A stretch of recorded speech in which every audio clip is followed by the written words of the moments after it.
On the same note, Kenny Anderson seems to be better than ever. Last year, you remember, he got started slow, came back, and rallied them. This year, he started off right where he left off, and I don't know. When you look at these two teams, you wonder who's going to win, and you think that maybe it's the team that gets the ball last because they both got tons of offense and great defenses.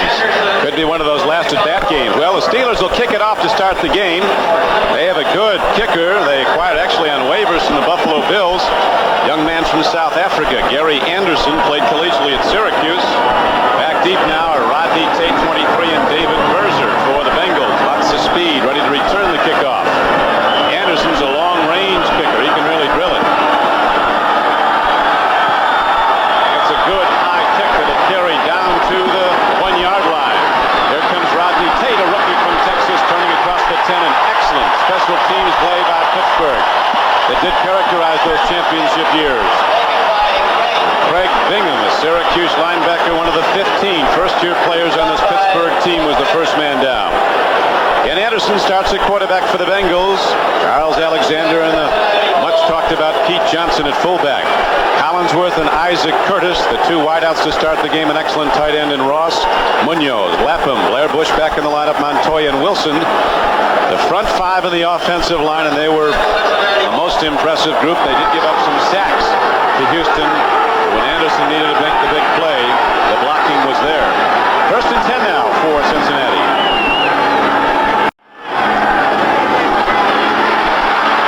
Pete Johnson and the Steelers are there to get him as he tries to go wide. Gary Dunn, the middle guard, 67, came across. He's regarded as Pittsburgh's best down lineman on the defense. Defensively, John Goodman from Oklahoma, Gary Dunn and Tom Beasley, the front three, as the Steelers have gone to the 3-4 defense. Cam Taves, Jack Lambert in the lineup, and Robin Cole, the backers. Lambert missed the opener. Woodruff and Blunt, the corners. All-pro Donnie Shell at strong safety. The free safeties, Ron Johnson. There was virtually no gain on that first carry by Johnson, so it's 2nd down and almost 10. He might have gotten a 10-yard. Anderson swings it out, and again, the Steeler defense is there. The pass goes to Pete Johnson, but Ron Johnson comes up from the free safety to make the hit. So that'll bring up John, 3rd down and about 8 now for Cincinnati. Be interesting, Don, to take a look at how Pittsburgh tries to get to Anderson, because they won't do it with their down linemen. They'll do it with their linebackers primarily, and I think at times you may see all 7 of them getting after Kenny.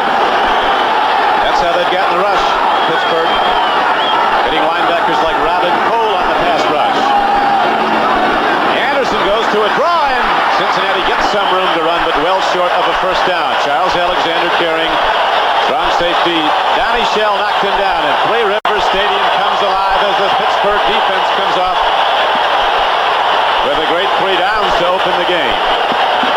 And the best punter in the National Football League, Pat McInally, will be back to hit the ball now for the Bengals.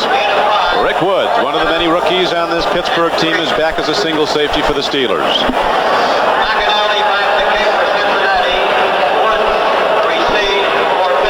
Last year, McInally led the NFL in punting by over 2 yards in the average over the next best punter. Hits it, not well. Knuckleball downfield could be hard to handle. Rick Woods has to backpedal and takes it at his 29. There's one block. Woods goes straight ahead and gets to the 36-yard line.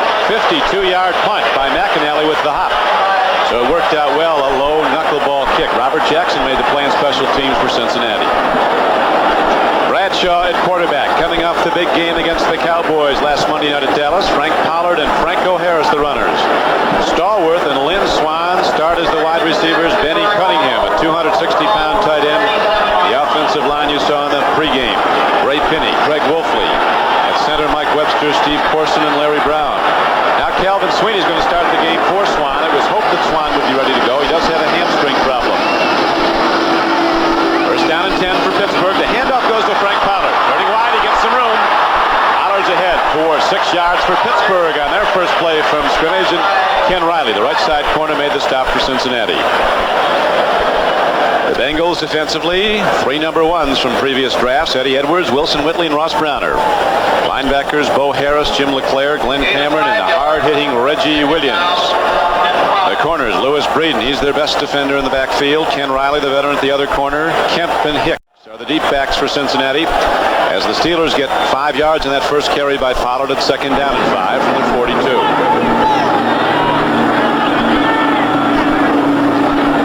Bradshaw, timing pattern in the goes to Calvin Sweeney, and he's got enough, it would appear, for the first down. We'll see where they mark the ball. John. Don, I'll tell you, when you take a look at some of the statements we've made about the different structure, take a look at number 79, Larry Brown, on Eddie Edwards. Now, this is a pretty quick pass. Terry takes about 4 quick steps back, but Brown he only allowed one man to get to Bradshaw all last year. So far in this year, he hasn't allowed anybody to get close. But when you have a guy like that, it allows you to throw the ball quick. It allows you to go back and set up. It allows you to do so many different things that you're dictating to the defense what you do. And when you can do that, you're going to score points. Well, the knock on Bradshaw, if there was one, was that he didn't throw the short ball very often. He's gone to that a great deal more this year. Because of structure. Changed the offense around. A lot more options in the Pittsburgh offense. Now he's looking long. Guns over the middle. Man is open. John Stallworth, who had that brilliant game at Dallas. A 25-yard gain as Stallworth takes it down inside the 30. And for the moment at least, the good times are back at Pittsburgh. Well, this is perfect quarterbacking. Bradshaw's going to the right side. He's got 2 alternatives on the right side to hit. He's got such good protection. When he steps up, he's got plenty of time. He's got enough time to look back to Stallworth, who's running a late drag play. And it just kind of naturally comes open if the other 2 receivers are covered. He hit it last week 4 or 5 times, and he starts off the ball game with a perfect pitch today. That was the 64th consecutive game, John, that Bradshaw has hit. John Stallworth with a pass, and here is Franco Harris on 1st and 10, running the ball down to about the 27-yard line. Not a great deal there. Pittsburgh jammed up in the front by Wilson Whitley, the nose tackle for the Bengals. Stallworth had a brilliant game on Monday night at Dallas. Franco Harris did too, as he went over 100 yards against the Cowboys. Not many people do. It's funny how when one guy's having a little fun, everybody in the group seems to be. It's the way football works. Well, it was really very true, a team effort. Everybody got it going. And it really buoyed the confidence of this Steeler team, which by and large is a young ball club. And here's Benny Cunningham catching a ball on 2nd and 9, and he's down to the 15-yard line. A 13-yard gain on the play, and the Steelers get 4 new downs. And when you change the way you do things, sometimes it gives a quarterback that's close to 35 years old some new legs, some new thoughts, and a whole lot of enthusiasm. And Bradshaw coming out of the center, he's looking to the left. Really, he's one of the few who can back out of there and put just as much on the ball from backing out as he can from running back and setting. This time he hits Cunningham right in the middle easily. He does have that cannon arm, Terry Bradshaw, at age 34. He hasn't lost anything on his fastball. He can't throw it back enough or set it up and planting. It's a great throw. And here's one into the end zone. It's touchdown Pittsburgh. John Stallworth comes across the middle, and the Steelers on their first possession take it right down the field. Bang, bang, bang, and into the end zone for a score. Is that any fun? I mean, you take a look. In the previous years, they used to establish ball control. They let the defense do things for them. This year, you get the feeling they've come out and said, okay, we're going to run the ball when the receivers are tired, or if Terry gets a sore arm. Other than that, we're going to throw that thing down the field, so everybody hitch up your belt and start protecting for the passer, and that's what they've done. Stallworth, who caught 7 Monday night, makes the reception in the end zone. Anderson's extra point is up and through. And the Steelers, picking up right where they left off Monday night at Texas Stadium, take the lead here at Three Rivers over the defending American Conference champions, the Bengals. It's Pittsburgh 7, Cincinnati nothing. Didn't take long for those Steelers to put the first points up. 6 plays, 71 yards. The payoff end, Bradshaw to Stallworth. It's a 7-0 game. And for a second time, Anderson, who hit the point after for the Steelers, is ready to kick off. Gary Anderson with Rodney Tate and David Berzer again back deep for Cincinnati. 8:49 to play in the first quarter. A high kick, and David Berzer, number 1 a year ago, runs it straight back at the Steelers, and he can fly. And Berzer's out to the 30-yard line. NBC Sports presents the best of the National Football League. Today's game is brought brought to you by Budweiser Light, with that clean, distinctive taste worthy of the king of beers. By Pontiac. Test drive a new Pontiac at your Pontiac dealer, because at Pontiac we build excitement. And by Atari, the leader in home video games for fun your whole family can share. Don Criqui with John Brody. A beautiful September day in western Pennsylvania, the home of the Steelers. Three River Stadium. Pittsburgh leading 7-0 in the first quarter. Bengals with their second possession. They went nowhere the first time they had the ball. Anderson looking deep. It could be picked off. Donnie Shell had a play on the ball. And now a penalty marker comes in way behind the play, way downfield. We'll wait for that call, as Shell was the only man really near the football when it landed. Well, I think M.L. Harris would have been a little bit closer had they not held him. He couldn't get off the line.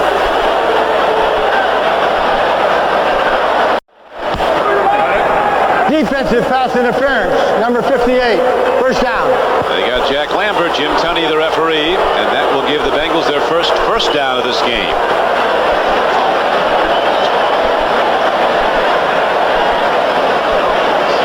Steelers scored on their opening possession Monday night against Dallas. Did it again here today, driving 71 yards in 6 plays. Now the Bengals with the first down of the infraction called against Lambert, have the ball at the Cincinnati 41-yard line, 1st and 10. Anderson takes a look and fires in a fine reception. Slanting in was Collinsworth over the middle. And Don, you'll notice the difference in time that the quarterbacks have had. Bradshaw didn't have anyone anywhere near him in the whole drive. This time, we know that Pittsburgh's trying to get to Anderson. This time they do it with a linebacker. Lambert's blitzing. You see 58 coming through. Lapham just doesn't hold on quite long enough. And Nelson and Lambert both meet at Anderson, and that's the way it is a lot for Cincinnati. He takes a lot of licks. Right now, that reception for 14 yards has the Bengals moving. Pete Johnson gets some more. The big fullback from Ohio State takes it inside the Steeler 40-yard line. Down to the 38. Jack Lambert makes the stop as Forrest Gregg looks on. Forrest said to us, John, as you recall, that the Bengals looked even better on the game films than they did in actual action. Once they checked everything over a few times in that opening win over Houston. This is a lot more football team they're against today. You don't hear a coach say that very often. No, you don't hear Forrest Gregg say it for sure. He was impressed, and with reason. Now 2nd down at about 4.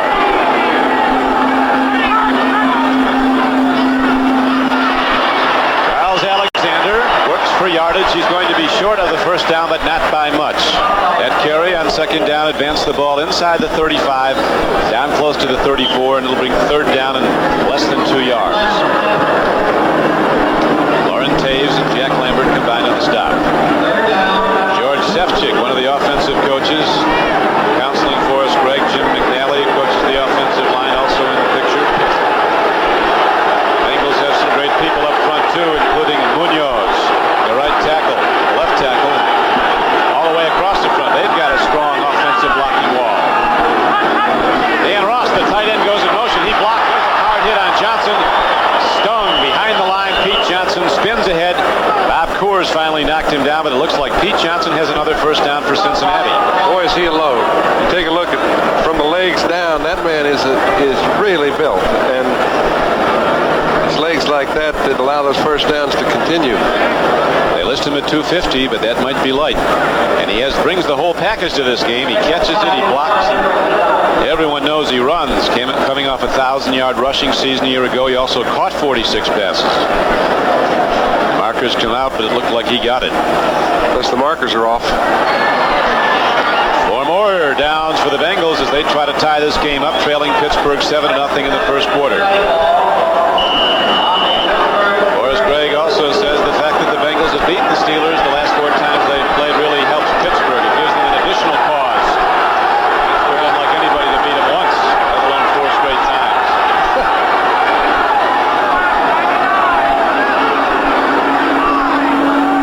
On 1st and 10, Anderson, the deep drop. Look at the blitz. He gets it away into the hot area. And the incomplete. Looking for his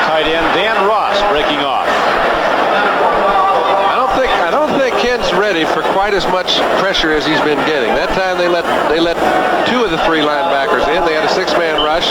They got to Anderson before Ross could get into his pattern. You see, take a look at the 7 people. Now they're leaving 5 men back in some sort of pass combination coverage. Now they've got a free safety, but they're still getting after Anderson, so they're taking away the deep ball, making him throw the ball short, and he'd like to set up a little longer. Well, now he'll try it with a 2nd and 10. See if he goes and pitch it again. Here comes another blitz. The ball is almost caught. Taves was right there when Pete Johnson went for the ball. Another blitz, this one from Jack Ham.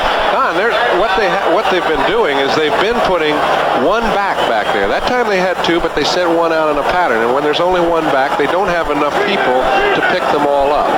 And so you'll find 1 linebacker trying to occupy a fullback, and then they'll shoot the other linebacker. It's left a free man on each again. Now into the lineup comes some new people, including number 57, Mike Merriweather, a linebacker on defense who Woody Wittenhofer, the defensive coordinator, says he's going to be a great linebacker, not just a good one. Rick Woods is also in. Another of the Steeler rookies. 3rd down and 10. Here come the Steelers on the blitz. Anderson gets it away, and the ball is caught on a diving reception. Great play by the Bengals. Collinsworth leaping at the ball and taking it down for a 1st down.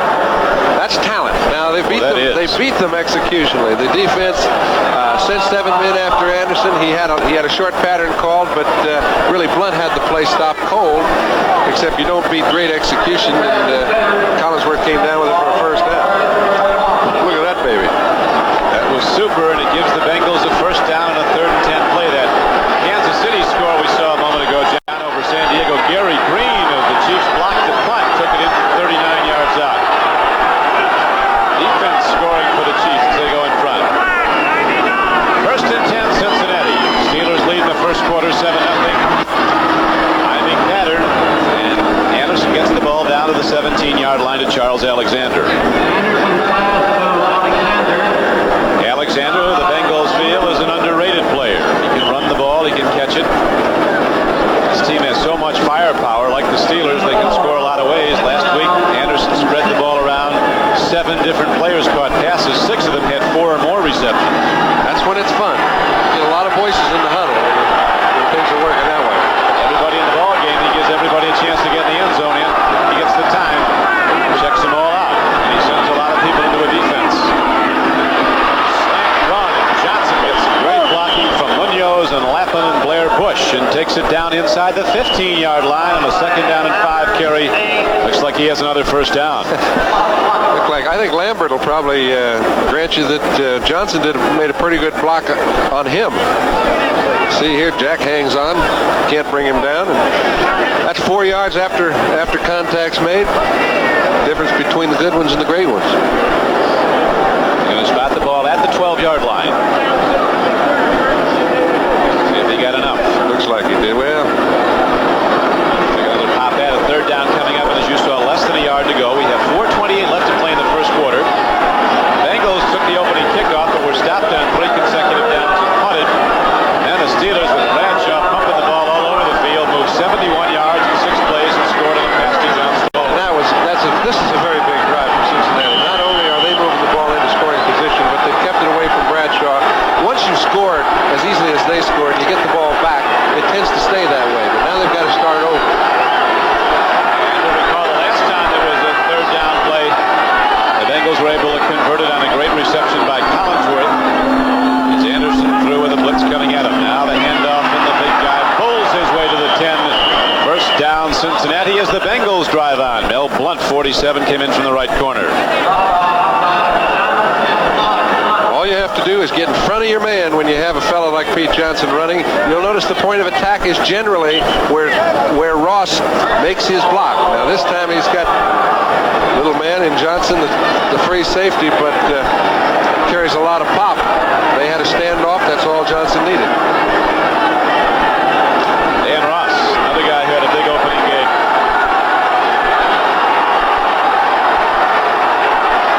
Now it's 1st and 10, actually 1st and goal, really. For Cincinnati. There is the blitz. There is the throw. It is caught on a tip ball. Dan Ross, the tight end, picked up a tip ball and got it inside to about the 7 or 8 yard line. Not much yardage, but it was some. It brings up second down. And that was almost a batted ball. That not only was tipped, it was stopped. Very good defensive play, but an alert tight end will pick up the bouncing balls. You can notice he does look at Anderson before he gets into his route. That allows him to pick up the deflected ball.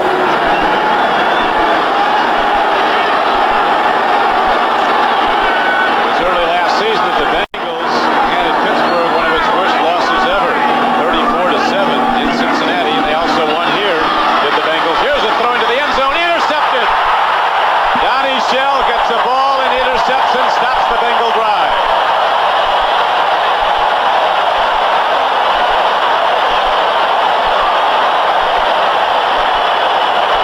You're going to take that one home with it. Well, you notice in the middle, everybody's got their hands up. Anderson would like to be throwing the ball back. Just get in your hand. Kenny Anderson just executed superb football for Cincinnati until that final pass into the end zone was tipped in the air, and Donnie Shell, the all-pro strong safety for the Steelers, intercepted. And so Pittsburgh stops the Bengal threat and takes over the ball at the Pittsburgh 20. Steelers leading 7-0. 2:33 to go in the first quarter.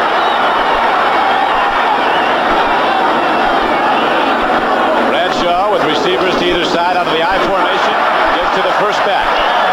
Franco Harris takes it ahead, the third all-time leading rusher in the NFL, closing in on 10,500 yards career. And when you throw the ball as effectively as Bradshaw has been throwing it early in the year, it should give Franco Harris a chance to pick up a couple 25 and 30 yarders on draw plays and end runs, because the linebackers have to play a little bit looser than they have been on Pittsburgh, and it should help Franco.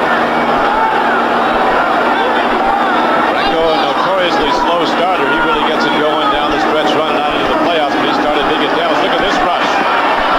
Now the throw, and Calvin Sweeney is separated from the ball. Nicely done by the free safety, Brian Hicks. Well, you're not going to fool Cincinnati all day long. They know they've got coverage to the strong side, which is to the bottom of your screen. You see they're getting a little bit of help. They're taking 2 on 1. They've got Calvin Sweeney. Bradshaw's trying to go short, but they're also leaving somebody deep in the middle to handle Stallworth as he starts coming across that middle. It's not going to be quite as easy for Terry in the future. John, those LA Raiders have taken a 7-0 lead over Atlanta. Aren't they having fun? Jim Plunkett and Marcus Allen, 14 yards out. You'll hear Marcus Allen's name an awful lot throughout the year. He wasn't bad first week, was he? Well, we got a chance to see him, and he was something. Bradshaw, 3rd and 6, looking long. Look at that home run ball. Calvin Sweeney's out there, but so are 2 Cincinnati Bengals to defend nicely. No, sir, Bradshaw hasn't lost a thing off his long ball. He's always been able to throw the ball a long way, but what I'm impressed with is he's throwing the ball so much quicker now than he did in the past few years. And when you throw the ball quicker, you're much more liable to get him on the break. This time he comes to Sweeney late. There's a double coverage, and the free safety's going to be staying in the middle. Bobby Kemp is not going to let him beat him deep if he can help it.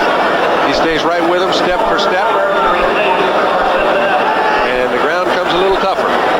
And the first punt for the Pittsburgh Steelers, rookie John Goodson. Mike Fuller is back for Cincinnati.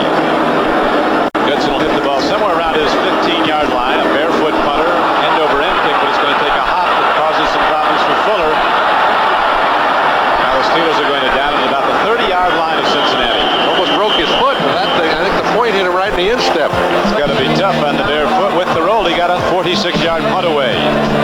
He's already gotten it. Chuck Noll, now in his 14th year as coach of the Steelers. Terry Bradshaw in his 13th season as the quarterback. Boy, you think Terry's one of the few guys that is calling his own plays in this very complicated day of professional football. And he does it very well. Where are those people that said he wasn't smart enough to win? Most of them got fired. It's now 1st and 10 for Cincinnati.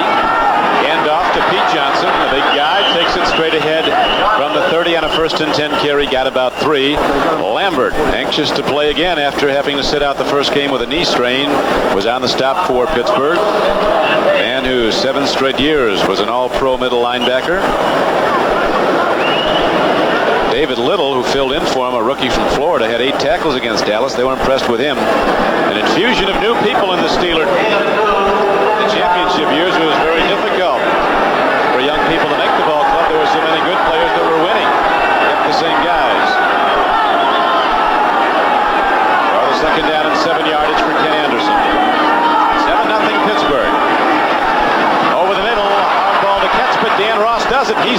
a Cincinnati first down out to the 43-yard line. I tell you, when you get a quarterback that's alert enough to find the open man, when they send 7 people after the quarterback, it leaves a strong safety who's trying to cover the tight end man-to-man in no man's position. There's no way that he can get up fast enough from a strong safety position to handle Ross. It's just an impossibility if the quarterback sees it in time. He did, and they've got a first.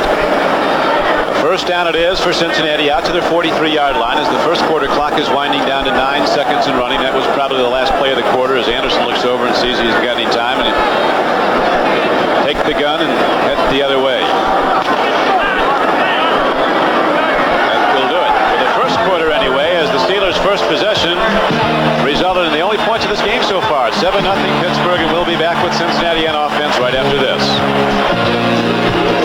Pittsburgh in the lead, 7-0 as we open the second quarter of play. Allingsworth is wide right. He's something. There's a burner on the left flank. You got the people. Isaac Curtis running the long pattern. Here's the dump off. Goes to Johnson. Boy, you got to The Steelers come up and say hello to Pete Johnson. Robin Cole's rubbing his shoulder pad. He is one of those fellas that's really allowed Pittsburgh to play the 3-4 effectively. He's the coming breed defensively around the league, the 220 to 30 pound defensive end, defensive linebacker type. And they've got about 3 or 4 of them that they kept from the draft, and it allows them to be a lot more flexible defensively. And you may see as many as 5 or 6 of those fellas in the ball game at once. Offside, 65. 5 yards, still first. Got Beasley on the penalty. So the Steelers give up 5 penalty yards and give Kenny Anderson a very advantageous down and yardage to work with. John, at 1 and 5, you guys always like that. Yeah, it's no picnic, though, when you're playing Pittsburgh at home. It doesn't matter how many you have to pick up. These people in Pittsburgh are really ready. Western Pennsylvania, one of the great breeding grounds of football players. They love the Steelers, and coming off that Dallas win, they know this could be a championship year. Here's Isaac Curtis. Vernon to the 50. And Jack Ham, who's going to go one day to the Hall of Fame for his linebacking talents, makes another big play as he's done for so many years. Well, it's a nice play. The fact that he was the only man in the whole area that could have stopped the play might have had something to do with it. He's got 2 people in front of him. You cannot see it in the screen. Ham dissected the 2 of them.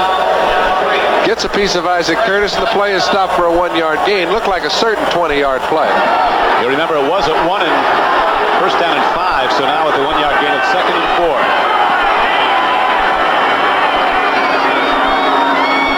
Allingsworth at the top of your screen. Isaac Curtis to the lower portion. 2nd and 4, and there's not much there for Big Pete Johnson as he tries the middle of the Steeler defense. Gary Dunn, middle guard. Keith Willis was also on the play. Other of the rookies. A free agent, Keith Willis from Northeastern. I noticed that Pat Harder is down there, and he's the umpire, and he was a great football player in his day, but he hadn't been feeling that well, and this is the first game he's done in quite some time. Dan Ross blocked him on that play. That umpire has a tough place. Right behind the linebackers, looking at all that offense coming right at him. Archie Griffin in the game. He catches passes. He's the lone setback. Griffin swings out. There's the blitz, and Kenny Anderson goes down. Steelers come with just about everybody, and they get the object. You saw Archie Griffin. Had Anderson seen Archie Griffin, he'd still be running. They came with a 7-man blitz. You cannot cover everybody when you come with that many people. Anderson couldn't see Archie. As a result, turnover. So again, the Steeler defense comes up with a big play. They've done it now 3 times in 3 possessions for Cincinnati. The biggest was the interception in the end zone by Donnie Shell that stopped the Bengal drive late in the first quarter. McAnally ready to punt the ball for a second time in this game. It's off a high one, a good one, kicks it away from Rick Woods. It's going to hop out of bounds inside the 15. The Steelers will go on offense at their 14-yard line after a well-placed 40-yard punt by Pat McAnally. Harvard man who delivers on the gridiron. The Steelers, a team that has not beaten Cincinnati the last 4 times they've played, is leading 7-0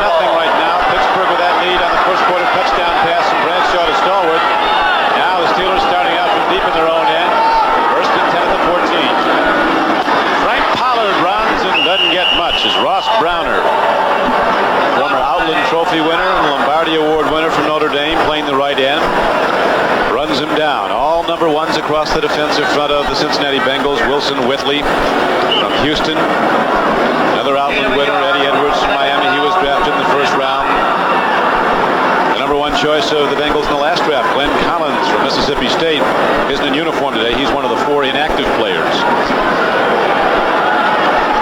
Cincinnati has about as many number ones on their football team as anyone, I think. Well, they had some lean years, as you're well aware, John, but they sure capitalized on the draft position. They now have risen up to where they went to the Super Bowl last year. Markers down all over. We'll see if the Bengals were drawn in.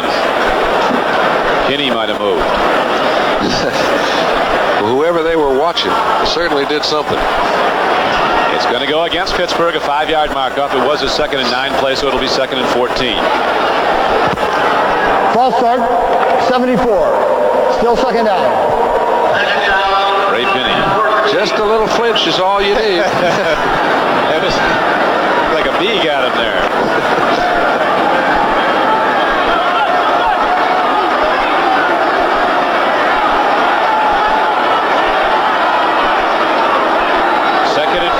Pittsburgh. There is John Starwood, the only man to be in the end zone with the ball today.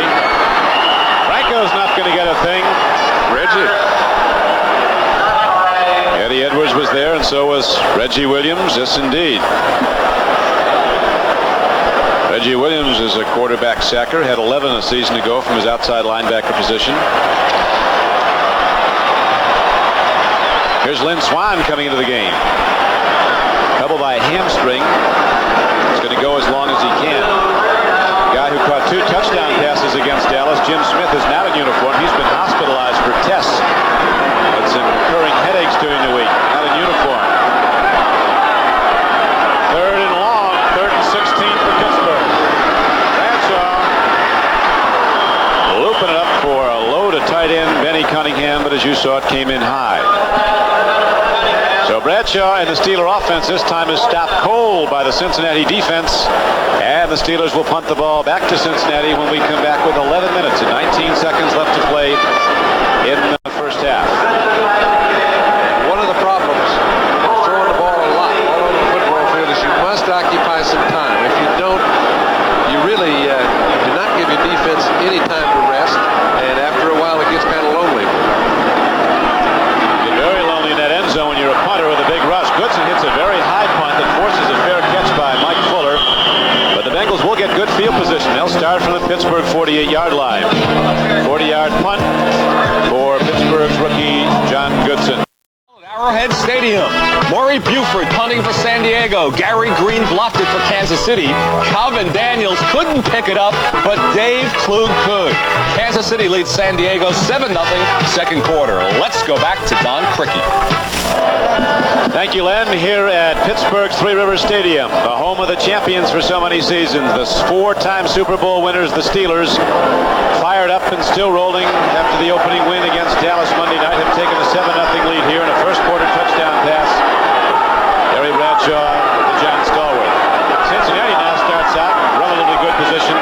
1st and 10 at the Steeler 48. Anderson stands in, throws it out. Isaac Curtis comes back at the ball and makes the catch and is quickly hit by cornerback Dwayne Woodruff. I'll tell you what, if Anderson had just a little more time, he could find some people in the middle because there aren't any linebackers back there. Most of them are getting after him.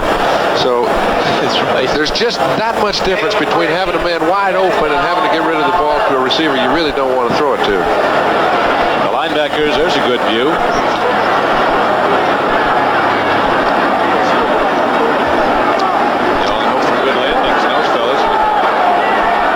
Stadium. The linebackers have been after Kenny Anderson, though they've been blitzing, have the Steelers. They're threatening it again. Anderson stands in. Down goes Anderson. Bob Coors, number 90. Who's a kind of combination defensive end linebacker out of Arizona State. That time I believe he was in a linebacking position, Don. When he's in a linebacking position, there's not much doubt as to what he's going to do. He's not going to play pass. He's coming after the quarterback. Number 90, just to the right of your screen. He's coming all the way. Finally gets underneath Mike Wilson. Lands right in Anderson's lap. 3rd and 15. Bengals have converted 3 of 5 previous third downs for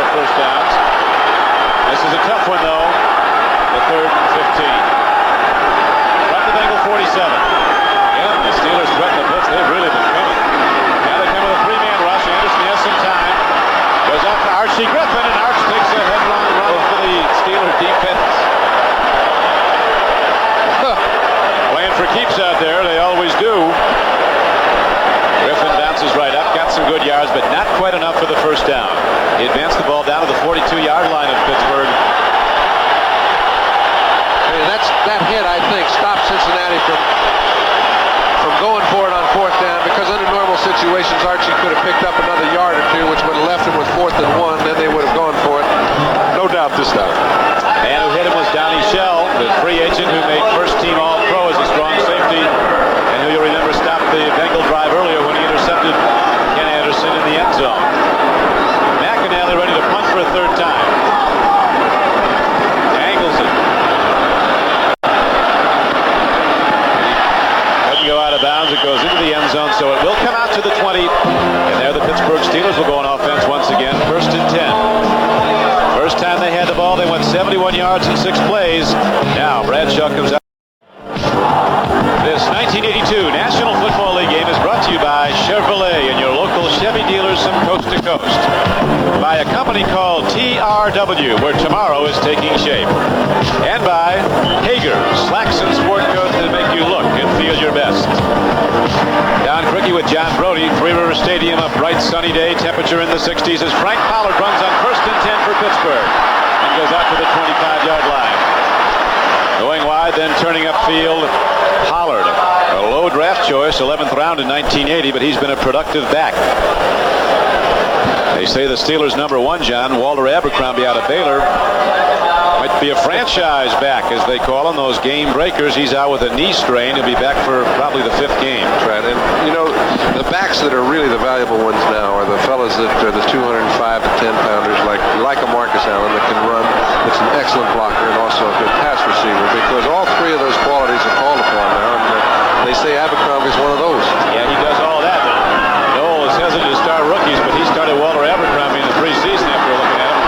Now Pollard looking for help, and none is available. There are only Bengals coming at him, led by Reggie Williams, 57, and LeClaire, 55. Good defense by Cincinnati. That gives Bradshaw and the Steeler offense a long ball to shoot at. 3rd down and almost 10. 3rd and about 9. Uday, that's the crying Bengal land these days. Uday think can beat those Bengals. There was a few of them at dinner last night, too. The Uday people. 3rd and 9 now for Bradshaw and the Steelers. Here's a blitz. Russell Davis picks it up. The Cincinnati offense, led by cornerback Lewis Breeden, stops the Steelers short of the first down. Ball was caught.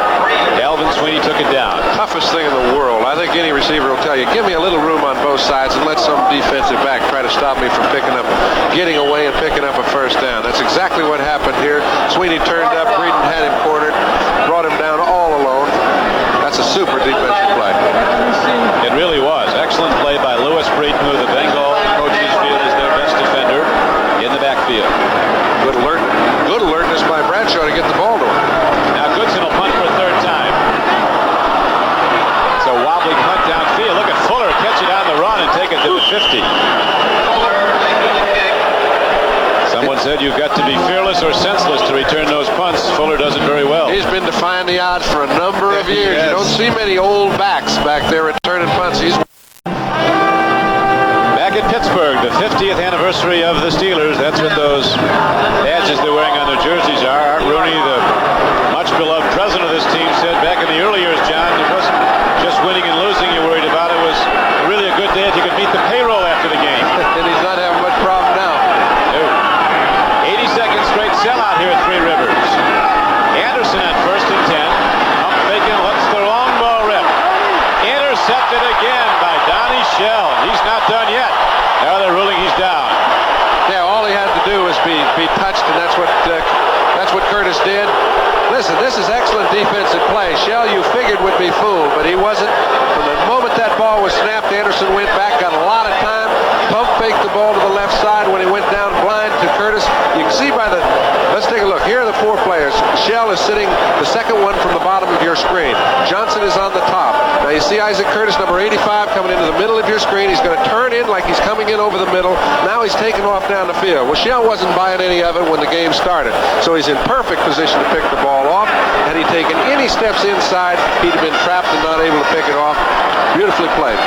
Two tremendous plays by Shell. Now I'm sure, John, somebody on the bench will say to Anderson, well, that was as good as a long punt, that interception. That's not what he wants to hear. No. Punts what? They don't score any points. The Steelers do have to start from inside their 5, though. Bradshaw, good play fake. He throws long. He can do that. Danny Cunningham catches the ball at the 30. 28-yard gain for the Steelers. That got him out of trouble. Well, remember the last time they went down there on first down. The last 2 times it was inside the 10. They elected to run the ball. They were stuffed.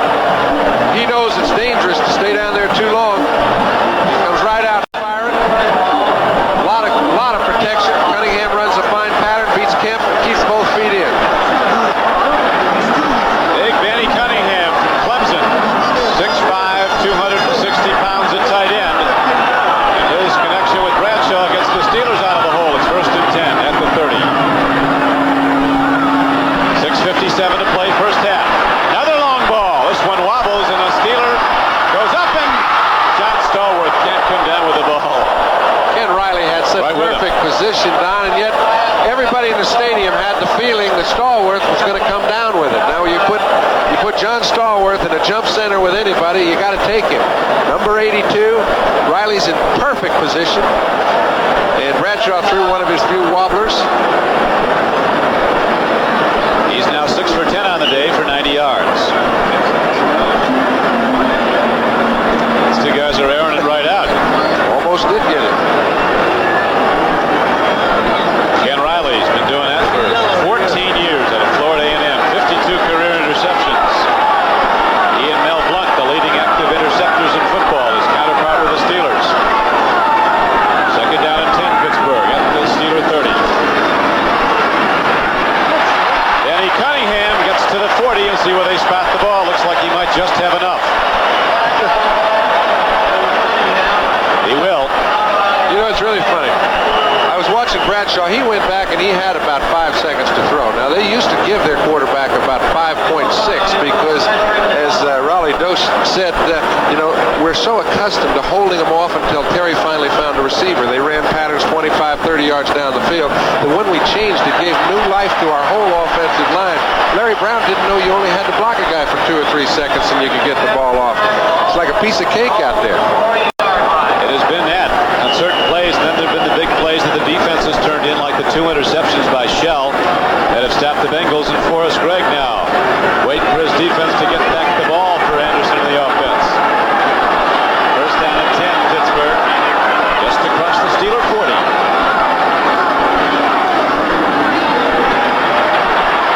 Bradshaw gets time. There's that gun arm to Calvin Sweeney. Slapped down hard as, again, the Bengals defend well. Lewis Breed with it, 34. If I haven't seen anybody anywhere near Bradshaw yet. Now, that time he got about 6 seconds by my watch. And when he was back there, he was just fiddling around. And you'll see that if you took a look, here's Ray Penny, number 74. He can't even find anybody to block. Now, they're sending only 3 men. Now, the Bengals have been effective in the past, rushing only 3 men. Look at Larry Brown forcing Browner around Bradshaw. Terry's sitting there with nobody within 3 or 4 yards. And that's a 5 or 6 second pattern. How sweet it is. He might play at least 50. Well, he's 34 now. Never looked better. Bradshaw, you see his numbers for this day. Another long yardage down, 2nd and 10. Franco, nothing there. Eddie Edwards comes across on the left end.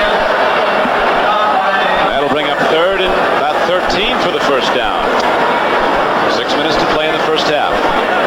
Pittsburgh scoring on its first possession, going 71 yards. Bradshaw mixing the passes and finally hitting Stallworth in the end zone.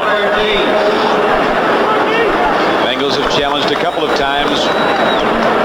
The deepest threat, they were down close when Donnie Shell intercepted a tip ball in the end zone. And it stands 7-0 Pittsburgh.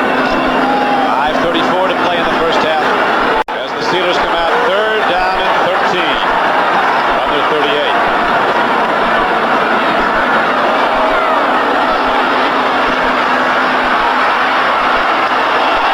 Defensive play. Whoa, here's the penalty mark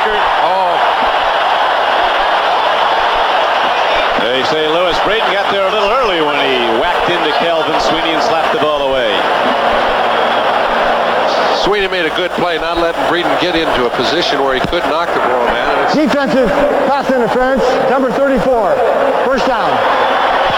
That's about all he could do, but about 50% of the time they'll call that. About 50% they'll let him get away with it. Tough call. It's a judgment call, as I guess 90% of the things in this game are. Yeah, that judgment call where they judge whether or not he could have caught it, that may go as the greatest umpire firer in the history of the game, because that's an impossibility there. The Steelers, beneficiaries of the interference, get a first down. Now Bradshaw takes a look, throws it in the flat, but Galvin Sweeney was looking in, and Bradshaw was throwing out. Yeah. Second down and 10. Galvin Sweeney starting for Jim Smith. Well, Sweeney did not recognize that it was a blitz. Bradshaw would love to have seen him take a look just a little bit quicker, because the ball is on his way by this time. I'm sure they have a hot number when they get a blitz they don't expect. They got one that time. Sweeney, a sprinter out of Southern California, likes the deep routes. In his 2 years with the Steelers, his average reception yardage is over 23. Getting a chance to play more and more. Now he comes out wide left along with John Stallworth. The two wide outs to the left. Steelers strong to the right with their big tight end, Benny Cunningham, on the right side at the top of your screen. Looks like they're coming again. Here comes one. The picked up, but not enough for picked up, and the Bengals get the sack, led by Ross Browner. They sent 6 people after Bradshaw. When you can't get him with the down lineman, you have to do something, because if you give a Terry Bradshaw 4 and 5 and 6 seconds to throw, as he had been given throughout the course of the afternoon, he's just going to eat you alive. And they finally found a way to stop his progress. Very good surge. Reggie Williams coming in just a little late. Bo Harris getting in on the tackle. Now the Steelers have to go deep into their playbook with 3rd down and 21 coming up. Steelers have not converted the 4 previous 3rd down attempts, but they lead the game 7-0. 4:50 to play in the first half. Cowboys lead the Cardinals. Doug Crosby caught a pass from Danny White from 29 yards out.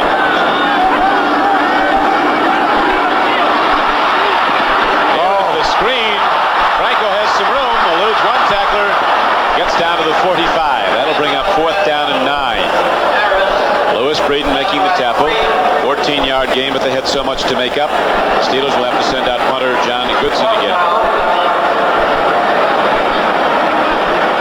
Goodson can hit it a long way. 8th-round draft choice from Texas in a preseason game against New England. Punted a 71-yarder.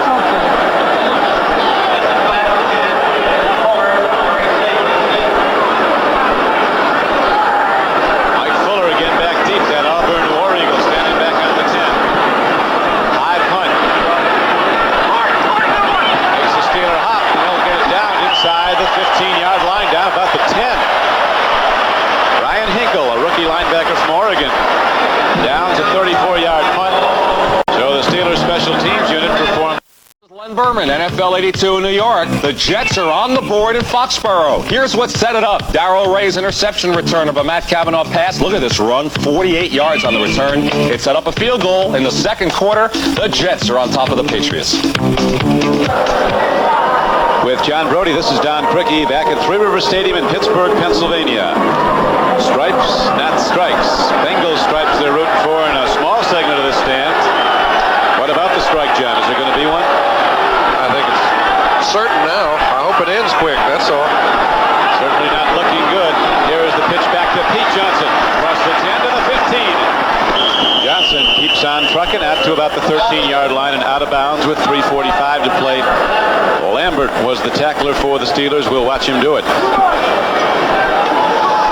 He's a sideline-to-sideline guy. Now, we all know he's been out with a bad knee. It doesn't seem to change the way he plays. He almost defies the fact that he's had one. His pursuit is still outstanding. He's aggressive enough and fast enough to cover plays from sideline to sideline. One of the few great linebackers in this game. Well, he is. He is a dominant force, just like a Dick Butkus used to be. Lambert, one of the hallmark names in the recent success of the Pittsburgh Steelers. Second down and 3 now for Cincinnati. Anderson guns the ball downfield. As Collinsworth turned in, but it came in, as you saw, low. Ron Johnson covering. And we pause briefly for station identification. This is the NBC television network. WJAC TV 6 in Johnstown. 82 straight sellouts here at Three Rivers Stadium, home of the Steelers, the address of the champions. Most famous address in football used to be Lambeau Field, Lombardi Drive, Green Bay, Wisconsin, with the 4 Super Bowl championships of the Pittsburgh Steelers. Made this the focal point of the game in the 70s. Now the Steelers and their fans feel they might have it back with this team. Pittsburgh leading 7-0 in the second quarter. 3rd down and 3 for Anderson and the Bengals. In the flat, Archie Griffin makes a fine reception, and then the shift-to-gate move accelerates up the field for a Cincinnati first down. And that whole play was made possible by Anderson. He came back, pumped in the middle, got Ham just enough committed to the inside to where when he hit Archie Griffin on the dead run, he had no problem picking up 16 yards. Generally, that sort of a pass play is good for 5, 4. It's a layoff type pattern, but he was actually his primary receiver that time. With a good pump fake over the middle, they picked up the first. Archie caught the ball well against Houston in the opener, had 4 receptions. That was a big one, though. 16-yarder, and the Bengals got a first down. 3.5 minutes to play in the first half. Anderson looking to get some more with the throw, and he goes to his tight end, Dan Ross. He's ahead for 6 or 7 up the middle. You'll notice that Pittsburgh now has settled back into a 3-man rushing situation with 8 defenders back in the secondary. They're going to have to keep mixing it up because with the 3-man rush, they give Anderson way too much time, and you know what the good ones do when you give them too much. Gain of 5. That rating system, John, they have for NFL quarterbacks, Anderson and Bradshaw way up there, actually over perfect. Anderson off his first game showing had a rating of over 101, and Bradshaw, that's pretty good, had a rating of 125.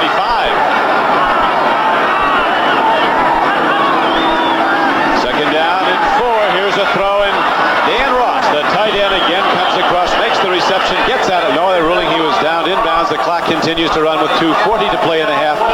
The Bengals get a first down. All right, when you don't put a lot of pressure on Anderson, it allows him to set up with his 4-step drop, throw the ball where he'd like to. This time Dan Ross actually comes underneath Isaac Curtis, who is in a position to, it looks like, pick the defensive secondary man, Donnie Shell. He didn't actually get in his way, though, and they picked up the first down. That's what a pick is, folks. You get one of your receivers to stand in the way of a defender. They don't just do it in basketball.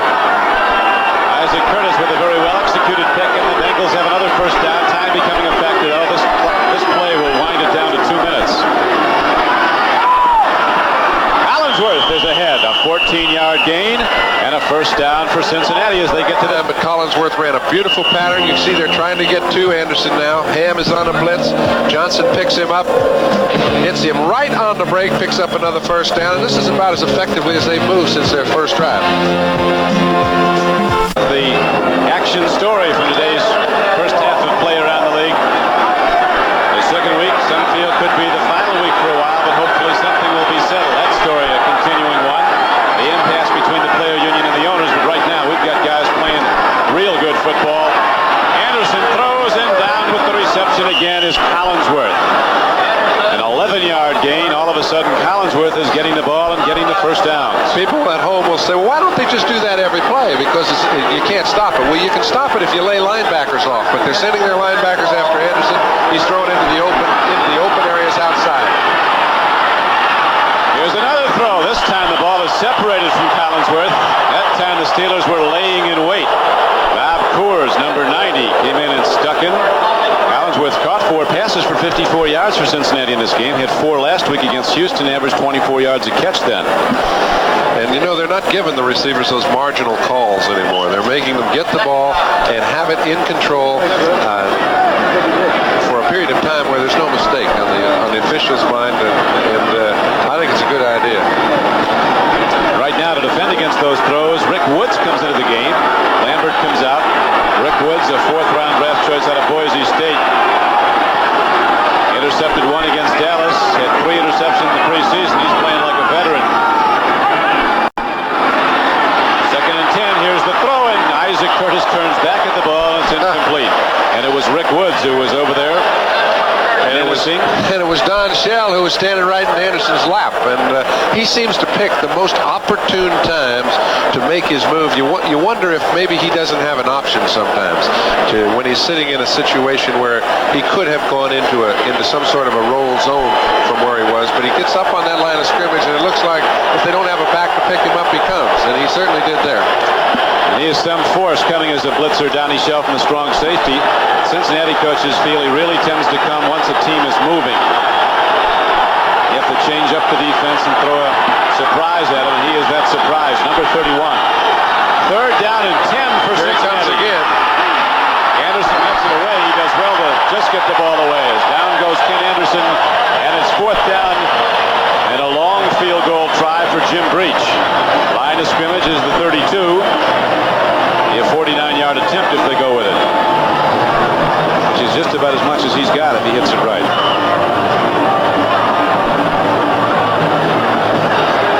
Old familiar face, Jack Ham sliding under the pack to grab a hold of Anderson that time before he could hit anybody. Steve Kreider is the holder right at the 40. It's going to be a 50-yard attempt from where they'll spot the ball down.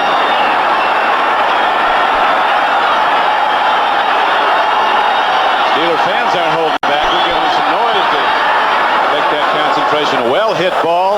It is up and good. A 50-yard field goal right there by Jim Breach of the Bengals, and Cincinnati's on the board for the first time with 1:19 to play in the first quarter.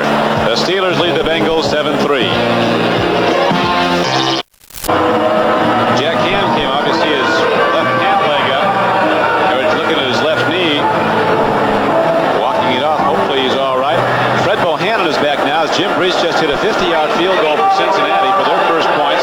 Pittsburgh leading 7-3 with 1:19 to play in the first half. Bohannon, who spent a year in Canada, goes over the field. The kickoff by Breach into 2. 10 and 15. Turns to the outside. Now it's a foot race. Bohannon has Scherzer to beat. And Fred Bohannon's all the way down to the 42-yard line of the Bengals.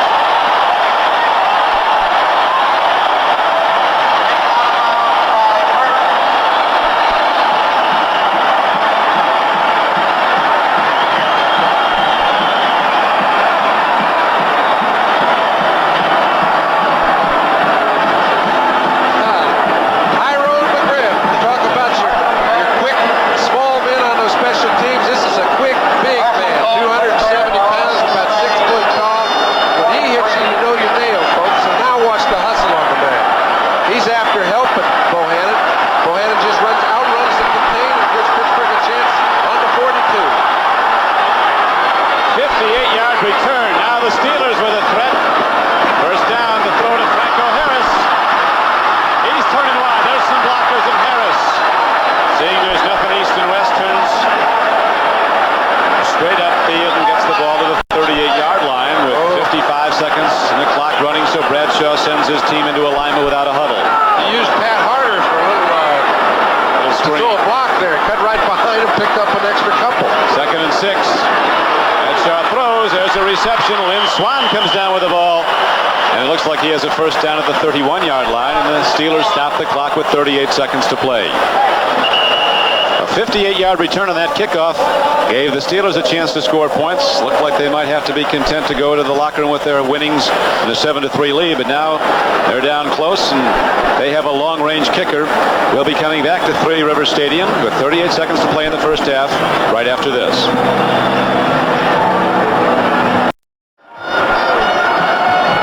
The preceding announcement was furnished as a public service by Anthony Munoz and the National Football League. Don Crickey with John Brody. The Steelers coming up with 3rd and 1 and 38 seconds left in the first half. Bradshaw takes a look, throws it out. Man is there. Ball is caught and lost. And the man that lost it doesn't lose very many. Lynn Swann, you get the feeling when they need it most, they're generally going to find a way to get the ball to him.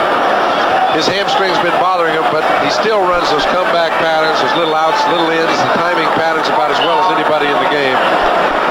Take a look. He'll drive the defensive cornerback off him and then comes back. When he makes his turn, he's ready to come straight back. It makes it very easy to throw if you're a quarterback. That brings up 4th down, and the Steelers feel they're out of range for a field goal, so they're going to try another throw here to get the first down. Maybe a run.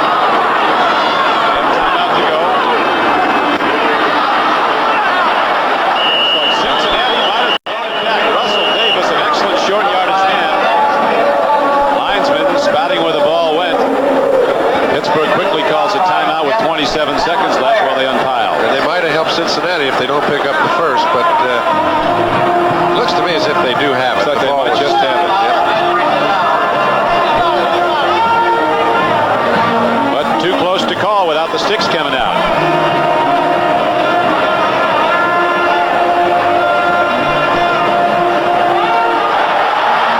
Steelers get the first down. Forrest Gregg didn't like that. Now Chuck Noll counseling Terry Bradshaw. Next Saturday, NBC Sports returns you to the heart of the pennant races as the San Diego Padres meet the Atlanta Braves and the Phillies meet the New York Mets. Coverage with Major League Baseball, an inside look at 1 o'clock Eastern Daylight Time. Except for those of you on the West Coast, you'll see Kansas City visiting the Oakland A's starting at 1 p.m. Pacific Daylight Time. Check your local listings for the game and time in your area. Here on the home of the World Series, NBC Sports. 27 seconds to play, first half. Steelers 7, Bengals in white 3. Pittsburgh getting the first down at the 32-yard line. Bradshaw has not been intercepted. His counterpart Anderson has been intercepted twice in this game. Swing pass, a little too much on it. Russell Davis decides that he's going to pop somebody anyway. So did Gary Burley, who decided on Bradshaw. Out of these big runners, they don't just get hit, they hit you. Russell Davis is one of the complement of fine runners that Pittsburgh has. Pollard and Franco Harris, the starters. Remember Sidney Thornton? I used to think he was okay. We haven't seen much of him, but they haven't dropped, have they?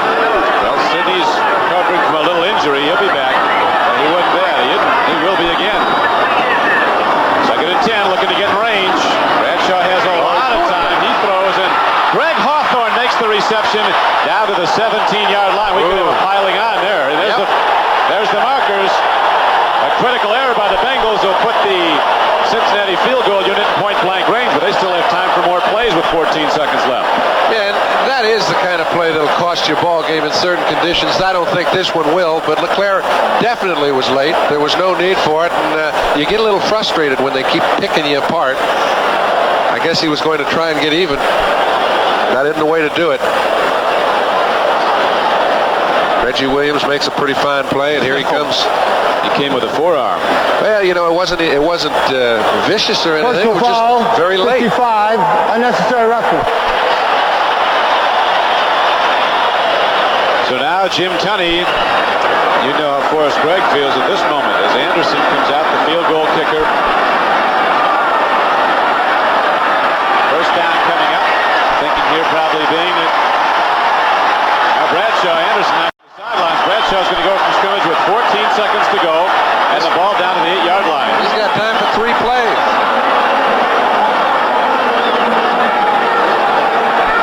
They don't always end up in the right guy's hands, though. You'll recall Kenny Anderson down this close, and looked like the Bengals were ready to score, but Donnie Shell intercepted in the end zone early in the game. They don't always, but if I'm a quarterback, I like my chances. You figured 3 plays, John, in 14 He seconds? can get 3 off. It just depends on what type he calls. He can call 2 pass patterns to go into the end zone, 3 if he wants to throw a short one first.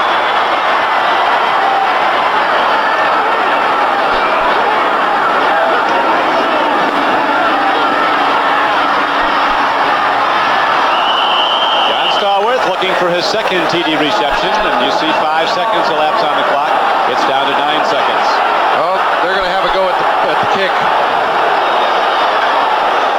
You see Stallworth coming down, coming inside on Riley, but Riley let him go to the inside because he's got Hicks standing to the inside, right at the goal line, in perfect position to pick it off. That's what you call good double team.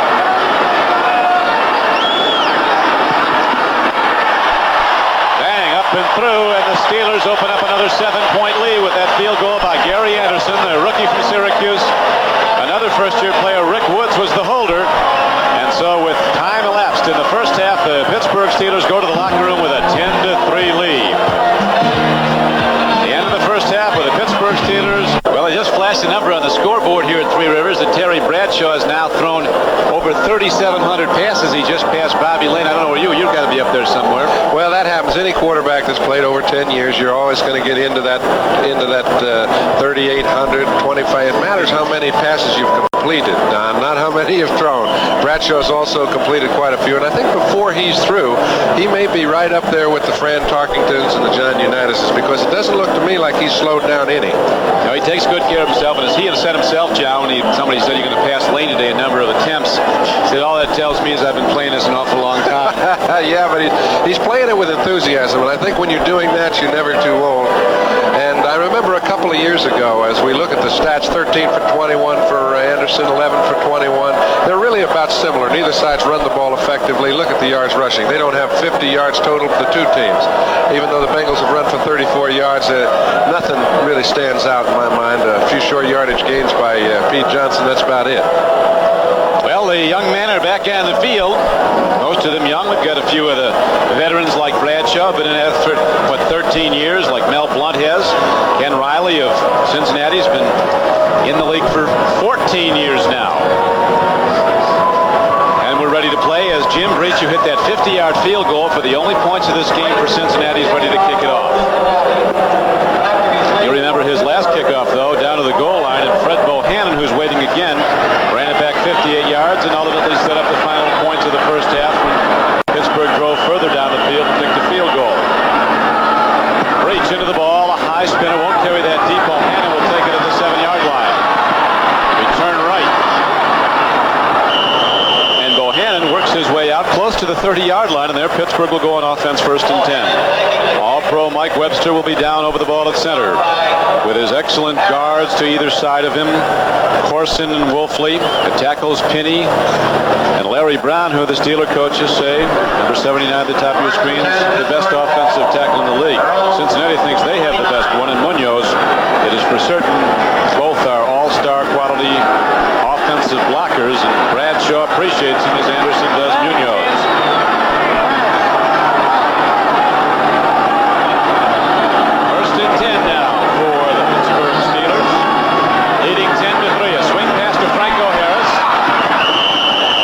Was there, and Bo Harris, an LSU backer, who's strong against the pass. Gain on the play across the 30, out close to the 32-yard line.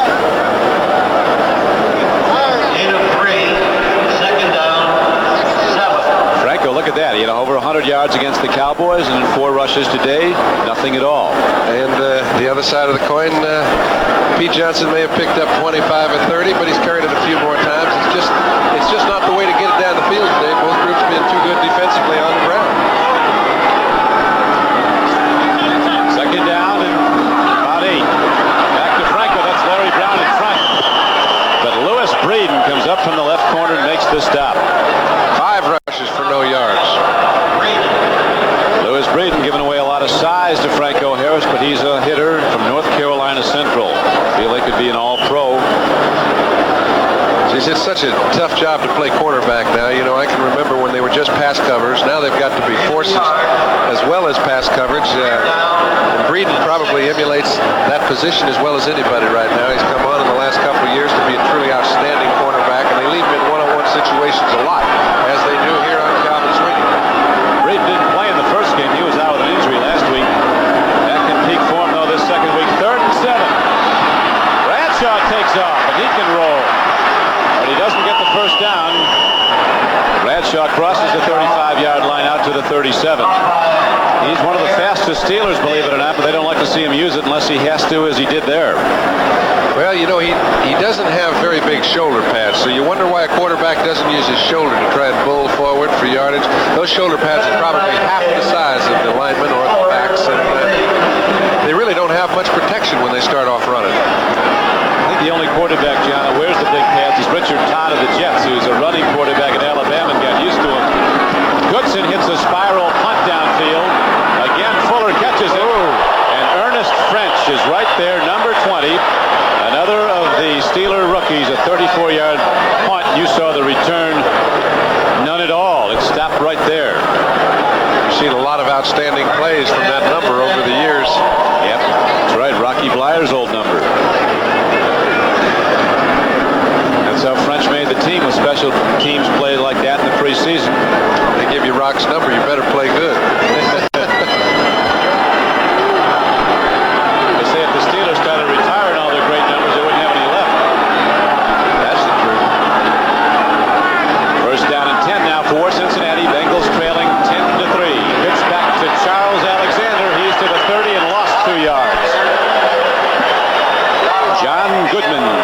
55 was on the stop.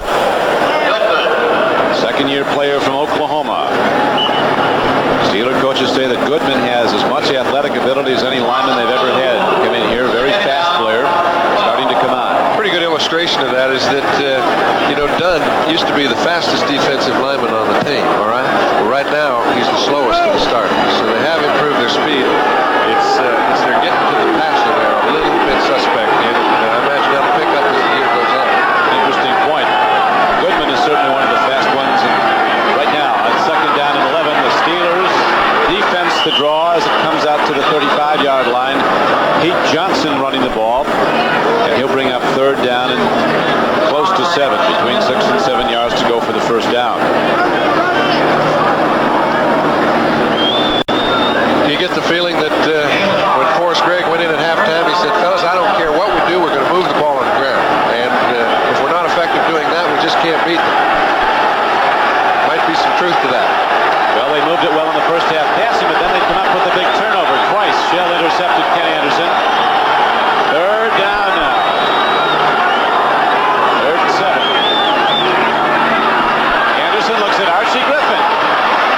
Archie Griffin sprints ahead for a first down, just as he did, you remember, in the second quarter when he ripped off that 16-yard gainer. As Archie wired for sound as he came off the sideline. Well, it looked to me like Archie ran a beautiful pass route, but also when he ran it, the man that was supposed to make the play, Fairweather, let him get just too big a lead. We've talked about what a great defensive linebacker this guy will be, but the mistakes you make in your first couple years is you give yourself too much credit for being able to cover territory, and a guy like Archie Griffin is going to get away from it. Fairweather from the College of Pacific. It's now University of Pacific. Third-round draft choice. Alexander goes into a hole, but a linebacker was jamming it. Gary Dunn led the tacklers along with Lauren Taves, 51. So a first down carry results in almost no yardage at all. It'll be second down, keep it at 10. We have 11:25 to play in the third quarter. The Steelers and the Bengals from the AFC Central, the first of 2 meetings. They'll meet again in late October, October 31 in Cincinnati.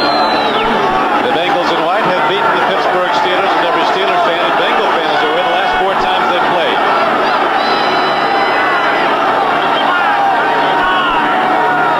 Alexander now comes out as a wide receiver. They throw to Chris Collinsworth coming underneath him.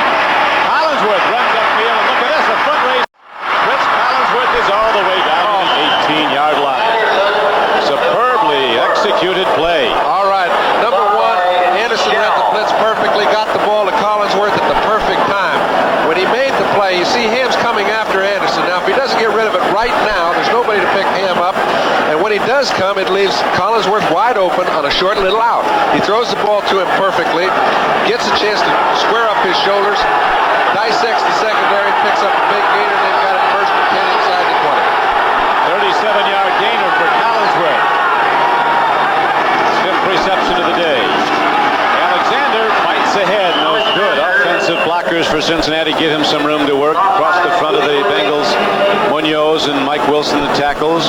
Lapham and Montoya the guards. Flair Bush the center. Van Ross, an excellent blocker at tight end for Cincinnati. Game clock winds under 10 minutes to play in the third quarter. 9:55 to play. Everything we expected it to be. Our head-knocking, hard-rocking AFC Central game.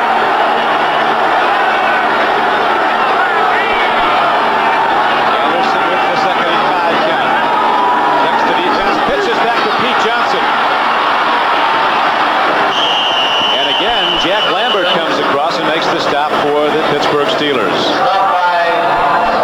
Actually had pretty good surge on the play. Don looked like it was going to go for more yards than it did, but not badly defensed. Good to see that Jack Ham is in the game after he had his knee looked at. Ham, Taves, Lambert, and Cole, the defensive backers in the basic 3-4 alignment. Although Pittsburgh, like Cincinnati, changes its defenses so often depending on down and yardage. Right now, it's going to be third down and 2 for the Bengals. A touchdown here if they can take it in, and the extra point would tie this game at 10. Pittsburgh leading by 7.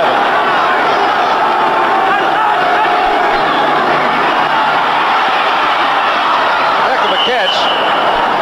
They always seem to keep the ball low when he gets in that zone.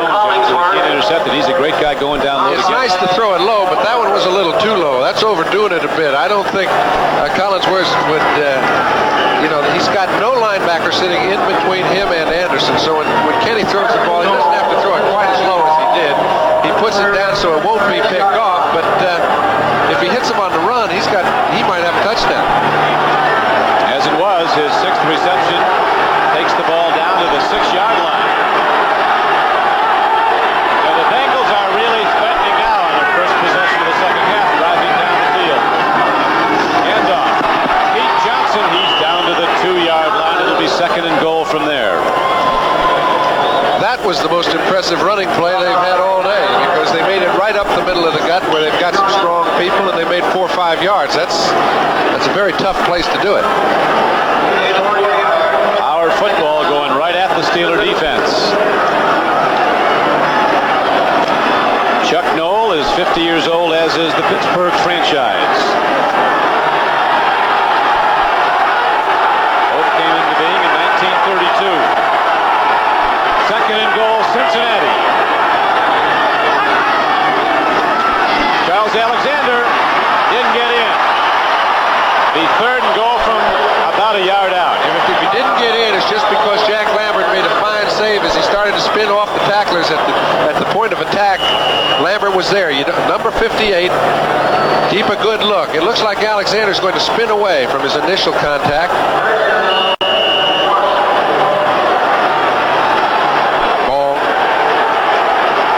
Shell came up. Keep him out of there. 7 straight years in the Pro Bowl, and Lambert just showed why, stopping a touchdown run, but the Bengals still with 2 more chances at it as the Steelers dig in up front. Linebackers fill the gap. Handoff. Pete Johnson. Did he get there? No hands go up. Yeah, he got there. Yep, there's the man coming in, says it. Pete Johnson broke the plane of the goal, and the Bengals have their first touchdown of the day and the extra point. Now, if they can hit it, we'll tie this game. Wasn't way in there, but I do think he crossed the plane. That's all need be done. So now we move into a deadlock if Jim Breach can hit the extra point. That's about the way the game is going. The left side of the line gets pretty darn good offensive surge. Alexander actually stops his penetration and almost keeps him from being able to get into the end zone just by trying to lead block. Sometimes too many.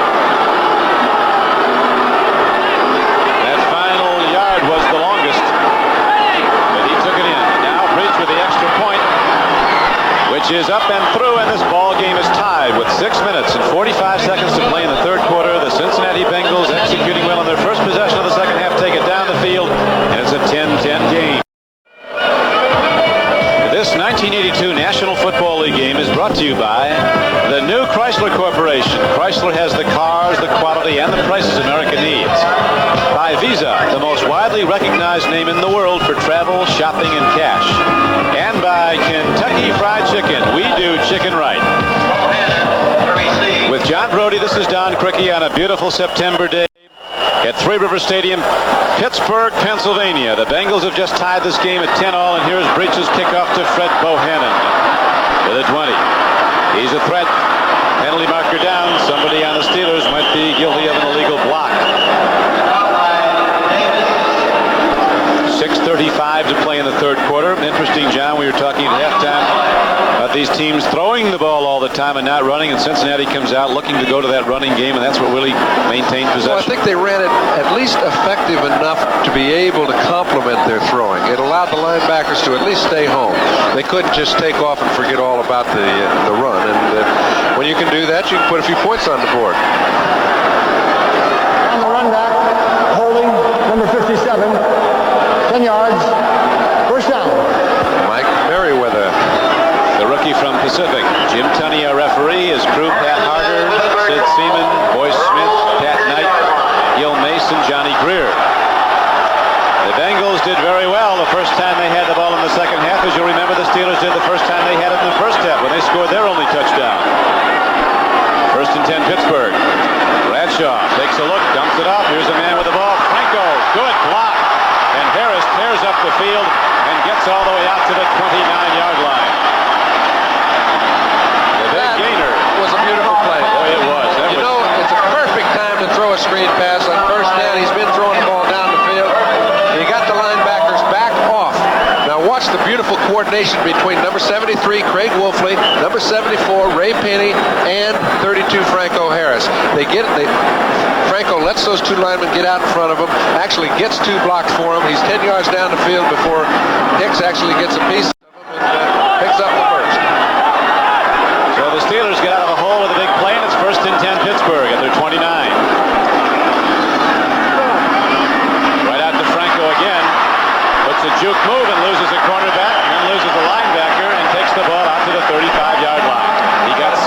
That's sharpness. You know, a quarterback that's played for 12, 13 years knows, okay, you get Franco a little pumped up. He runs that screen pass for 17, 18 yards. Get him the ball again on a little swing pass. He'll probably get rid of that linebacker. He does. Picks up 7, and they're on the move. Franco Harris, who holds or shares 31 NFL records when it comes to postseason play, he's atop the list. The leading rusher all time in postseason play. Look at the number of games he's played in the postseason. 18 he's had more than a whole season of postseason games, as has Bradshaw and many of these Steelers with their 4 championship rings. Bradshaw throws a strike to John Stallworth ahead for a first down to the 46-yard line. Riley chopped him, but Stallworth was right there. That's the kind of pattern you don't want to throw your receiver too often. Those coming in the middle, a good strong safety might have met him right as he caught the ball, and it's not good for the longevity of your wide receivers. However, when called upon, guys like Stallworth and Swan do go after it. John Stallworth with his 3rd reception of the day, 52 yards. First one was a 26-yard reception for a touchdown. It's a 10-10 game. 1st and 10 for the Steelers. Again, they go to Franco. Parsons in front. Oh, man, what a block and down. Franco takes the ball to the 44-yard line. They like it in Pittsburgh. I think Lewis Breeden has a little respect for Carson at this time. We mentioned how tough it is to play cornerback.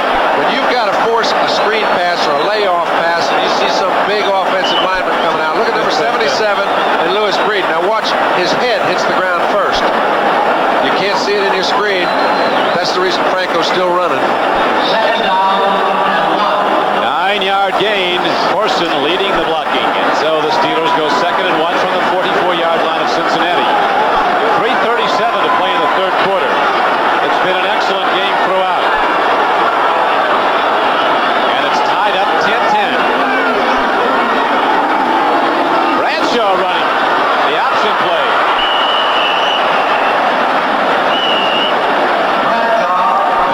They might not go back to that one, John. I don't think they called an option. What happened was Franco got a little confused because he stood in his place when the ball was snapped, and no fullback does that. You go one way or the other.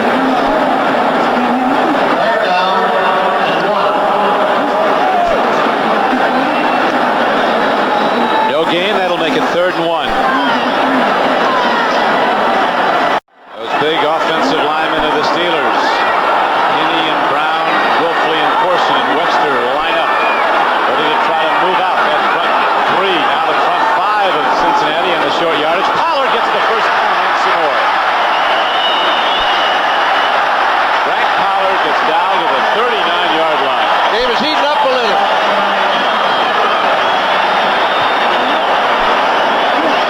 Both D's had the best of it in the first half, but now in critical situations, the offensive lines have moved people out of there, allowing their backs to pick up the critical yards.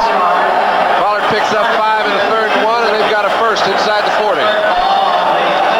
He was the best gainer per average carry for the Steelers last year. Averaged 4.6 yards a carry, Frank Pollard.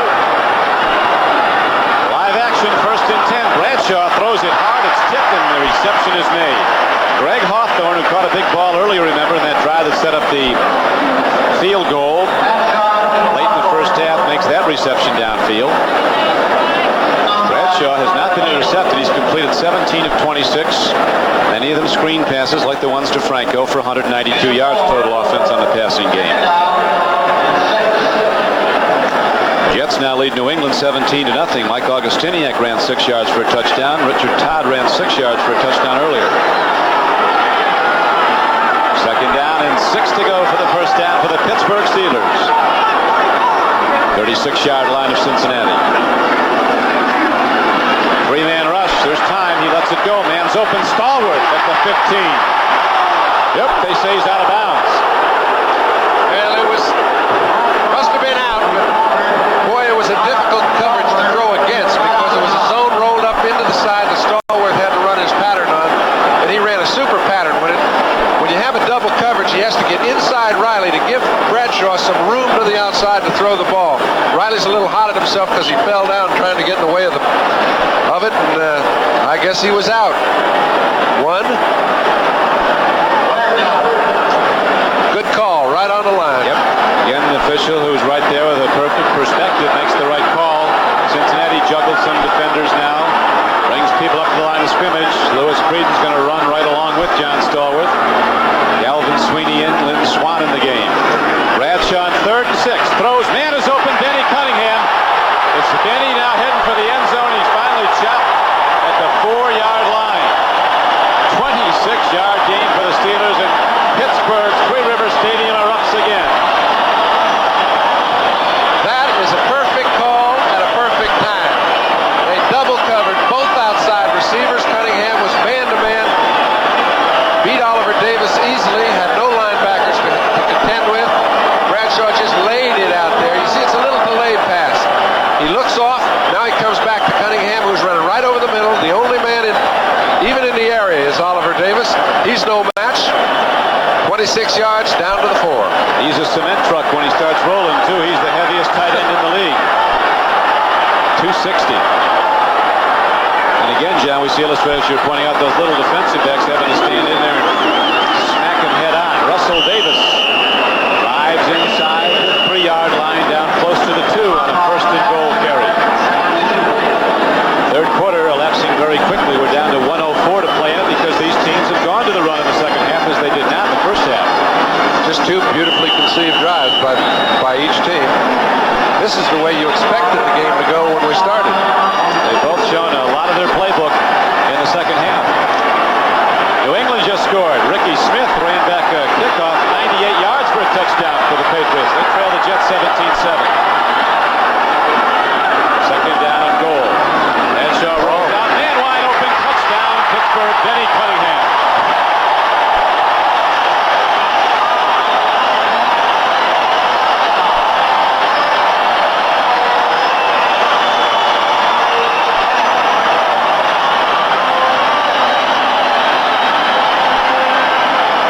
Excellent play, Don. Little fake play to Russell Davis. Freezes the linebacker. Brian Hicks didn't get on his man. Cunningham's in for 6. Well, that was a fine play. Extra point is up. Looks like he hooked it, but he got it to the left upright. Did Gary Anderson. And so now with 40 seconds left to play in the third quarter, the Steelers have taken a 7-point lead again, 17-10. We'll be back with Pittsburgh's kickoff in a moment. Stadium, and the Steelers are back in the lead, 17-10. After that sustained drive with Gary Bradshaw throwing for a second touchdown of the day. This one to tight end Benny Cunningham from 3 yards out. High spinning kickoff. Rodney Tate, the rookie from Texas, returns it to the Bengals. Look out, look out, look out as Rodney Tate gets to the 33-yard line. Game breaker for the Longhorns, and we pause briefly for station identification. This is the NBC television network. WJAC TV 6 in Johnstown.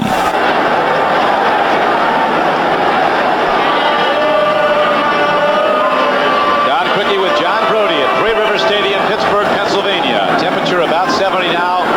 Sunny, cloudless skies. A perfect day for this meeting of two arch rivals from the AFC Central, the Bengals and the Steelers. Kenny Anderson brought the Bengals down the field, their first possession of the third quarter for a game-time touchdown. But Bradshaw brought the Steelers right back the other way, and Pittsburgh leads again by 7, 17-10. First and 10 throw to the tight end, Dan Ross, and he's out to the 47-yard line. 13-yard gain. Dan Ross is a crafty guy. He's a lot like Dwight Clark out in San Francisco. When you get him in between linebackers, that's his meat. He can find a way to feel the hole, and a quarterback will oftentimes go to him even though he looks covered, just because he has so much confidence in him. Well, the offensive coaches, John, at Cincinnati, Lindy and Fadi and George Sefcik, say you can't single cover him because he has an option to go whichever way you won't give him. And he's caught a lot of balls. At the end of the Cincinnati 10. We'll be right back after these messages from your local station. The football, 1st and 10 at their 47-yard line. Ken Anderson, victimized by 2 pickoffs by the Steeler defense, 2 interceptions in the first half. Really had the Bengals moving through the Pittsburgh defense. Their last possession, you remember when Cincinnati went down and scored. Here's a throw and a well-timed one to Charles Alexander, and he gets ahead down to the 45-yard line of Pittsburgh. Don, when you put 4 receivers in a position to get the ball quickly, you really put a burden on the defensive secondary. That time they had 5 backs back there, and they still really didn't have any play on the ball. We take a look, and we've seen them blitz quite a bit throughout the day.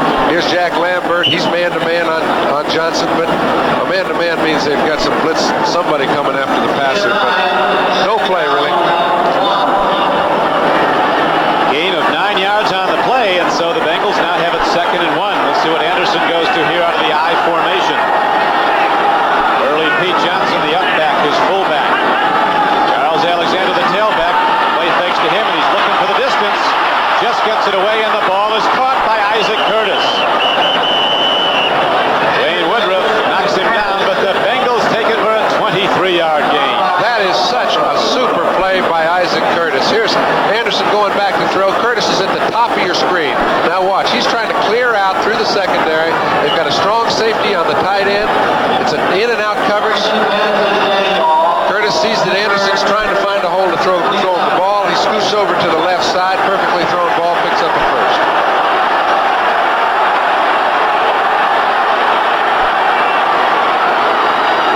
First and 10 it is for the Cincinnati Bengals, 28-yard line of Pittsburgh. Penalty marker down. Anderson might have a free play. He throws and gets Chris Collinsworth, who is knifed as he comes down with the ball, but holds on. And some guys have a knack for when they catch the ball just to go limp. And they stay away from injury a whole lot more often by just going limp, letting that defender knock you anywhere he decides to, and get up, see if you can't come back for the next play. Well, that's exactly what happened. Ron Johnson hammered him, and Collinsworth is up for the next play, although I don't know if he's real enthusiastic. We think. That's right. He's up, but we're not sure he's at him. He's something.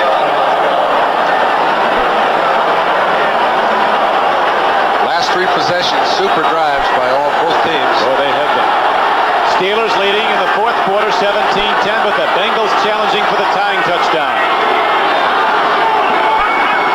1st and goal. Pete Johnson's going to take it into the end zone. Touchdown, Cincinnati.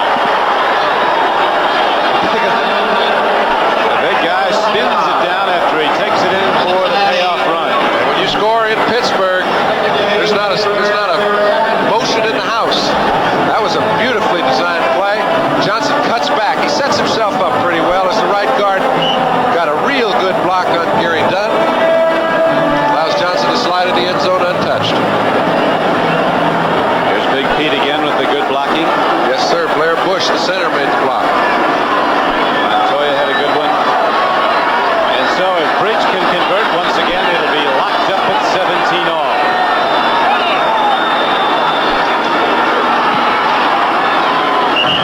Tie game with 13-18 left to play. We're going to go down to the wire on this one.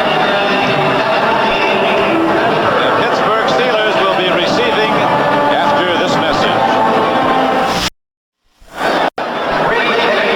Go Bengals, and the Bengals just did. 67 yards in 5 plays with Pete Johnson up the gut into the end zone for the tying touchdown in a 17-17 game. 13-18 left to play. Jim Breach, after the extra point, hits a line drive down the field. It's taken by Rick Moser.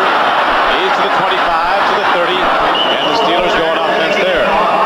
Moser was in there to block for Fred Bohannon. They don't want to see Bohannon get the ball in his kickoffs anymore, not after that 58-yard return late in the 2nd quarter. I don't blame him.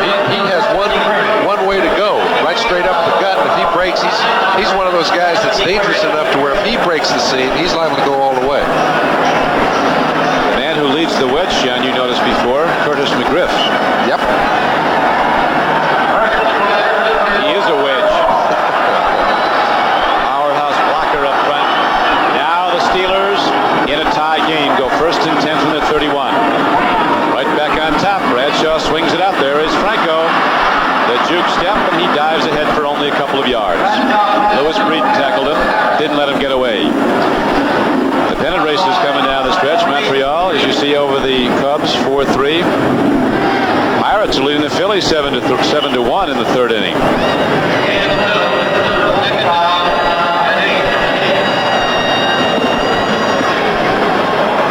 So much for baseball. Back we go to the Steelers and the Bengals. 12:30 left to go in the game. Bradshaw with 2nd down and 8 coming up from his 33-yard line. They're coming after him. Yes, they are. Didn't get him, though. He got his tight end, Benny Cunningham. Ruled he did not have the ball when he hit the ground. He was juggling it. That's what we talk about when we talk about a great offensive line. They sent 6 people after Bradshaw that time. He still had enough time to be able to allow Cunningham to get down the field. See, everybody's on somebody. Allows Bradshaw to step up right in the pocket, hit Cunningham with no linebackers in his way. It was a poorly thrown ball, or they'd have had a reception. But the offensive line still did a job. Falling that ball like Cunningham did on this field, it's really tough. That thing is like a highway. Hard. It is a hard playing surface. Lynn Swan's in the game now. LA Raiders are blowing away Atlanta 31-7 now. Frank Hawkins just ran in for a touchdown for the Raiders. 3rd and 8 for Pittsburgh. Here's the rush. Here's the throw. Calvin Sweeney, first down. Steelers at the 45-yard line of Pittsburgh. Lewis Breeden made the tackle. Bradshaw didn't get to see that completion, but he likes the cheers. 10-yard gain, first down. But what he did is he hung in there long enough. See, they're coming after him again. They can't let him sit back there in that rocking chair. That was a safety blitz. Bobby Kemp came in and made the hit. But when he does, he also leaves that area wide open.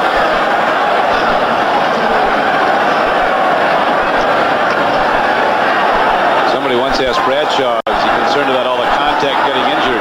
So that's why I play football. I like the contact. I bet if you ask him just you and him, he might not say it quite so loudly. There is a limit. Gets it away to Franco. Leclerc tries to get him and misses. And Harris, once he gets going, can really sprint. And Franco takes it across midfield and down to the 46-yard line of the Bengals. Reggie Williams finally knocked him down on a first-down play. The Bengals get almost 9. Just a simple little, it's a little layoff. He wanted to go down the field, but he can't do it. He's rushed out of the pocket by Edwards. When he does, he throws it over to Franco. Now, you give him the ball 4 times, and 2 of them he'll break. When he does, he'll pick up the 8 or 9 yards. And the game clock winds down to 11 minutes to play in the 4th quarter. It is tied 17-17. Pittsburgh led at the half, 10-3. Bradshaw has thrown for 244 yards, has completed 22 of 33, and has not been intercepted. 2 of his completions for touchdowns. Pump vacant, he looks, he's got a man. Pollard goes up for it, can't come down. Now, while we have a moment, let's swing back to New York to NFL 82. This is Len Berman, NFL 82 in New York. And do you want to see the longest touchdown of the year?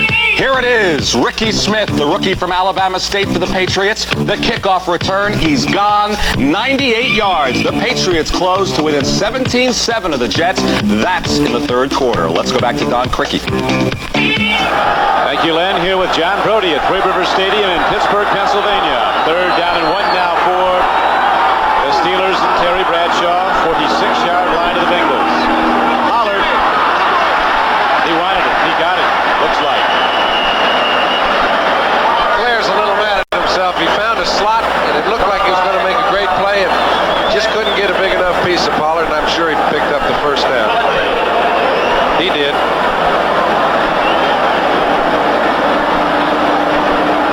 Bengals have, in Munoz, a lot of people think is the best offensive tackle in football, although the Steelers might refute that. They would go with Larry Brown, but the man who coaches the Bengals, as you remember so vividly, John, Forrest Gregg, a lot of people thought was the best offensive tackle ever in his years at Green Bay. It's pretty hard to find much to pick of the 3. I'd like to have all 3 of them. They got the first down, Frank Pollard, by leaping over the top. And so the Steelers in this tie game keep the drive alive, moving the chain markers down the field. Philadelphia now trailing the Cleveland Browns 14-3 as they head into the 4th quarter.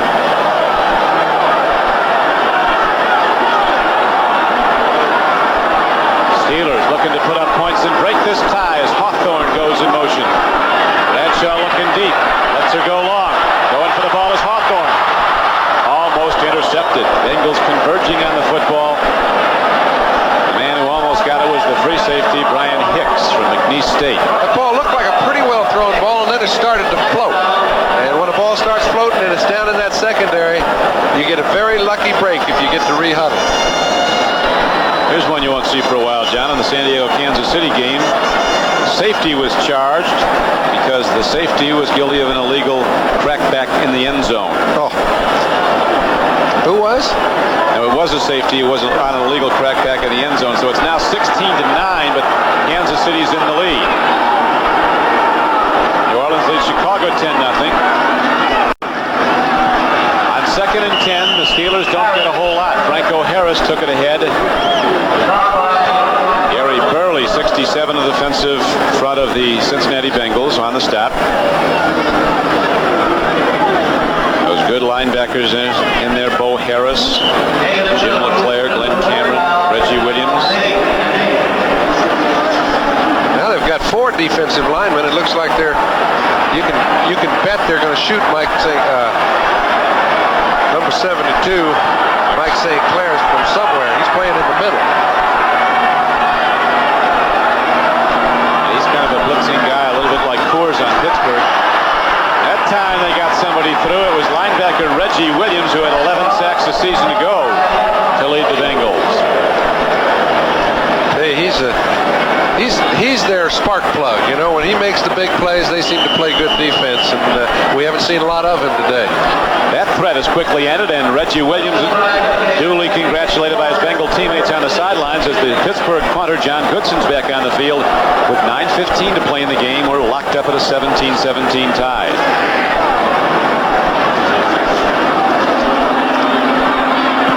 Goodson really unloads. What a charge he put into that. That's going to fly into and out of the end zone. Well, it's going to be down in the end zone for a touchback. But there's a penalty marker down at the line of scrimmage, which oftentimes is a man getting down the field too early. If that be the case, they might have to punt it again. Legal procedure against the Steelers. See if the Bengals take it at their 20. Rather than give Goodson another chance to get it down inside the 20. That's apparently what they're going to do. Cincinnati will go on offense at their 20-yard line with 8:56 illegal to formation, play. no end on the line of scrimmage, decline.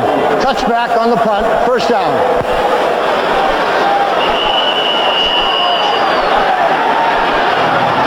So the Bengals decline the penalty. They'll go on offense. 1st and 10 at their 20 in this tie game in a moment. We are back at Three River Stadium. That is the game clock. 8:56 showing on it in the 4th quarter, and we're tied up 17 all. So there is more than a slight possibility this could go into an extra session if they're locked up at the end. Go to that OT. The Bengals and the Steelers. Cincinnati taking over the ball after the punt into the end zone. Bengals going on offense. 1st and 10 at their 20. They've moved the ball with much more consistency in the second half.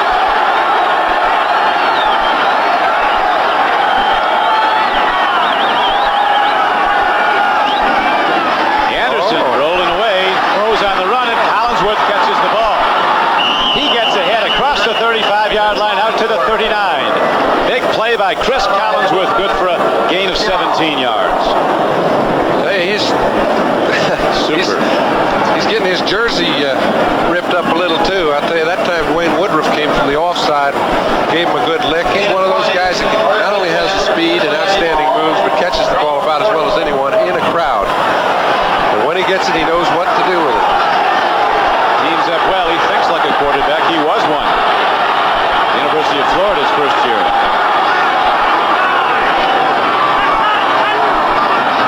Anderson to throw again on 1st down. He too can run, but only when he has to. Look at this. Collinsworth gets the line.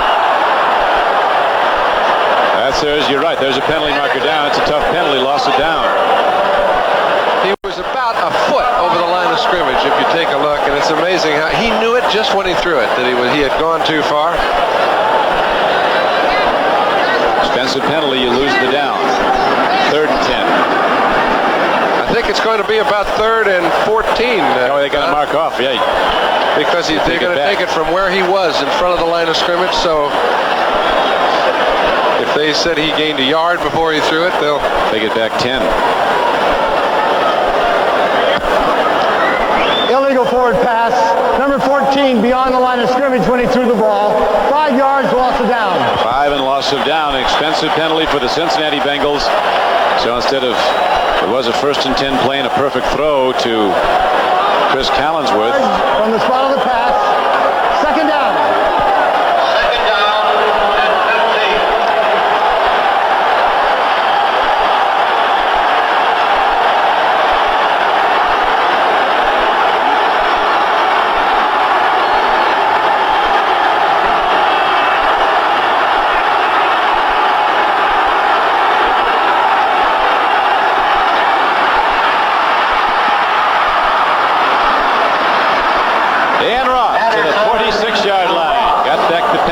And some more. It's going to be 3rd down, about 3.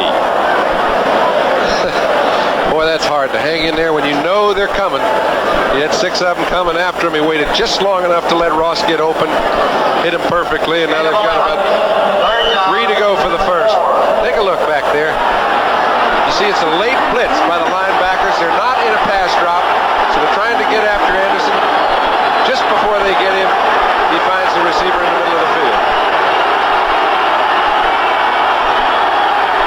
3rd and 3, Cincinnati.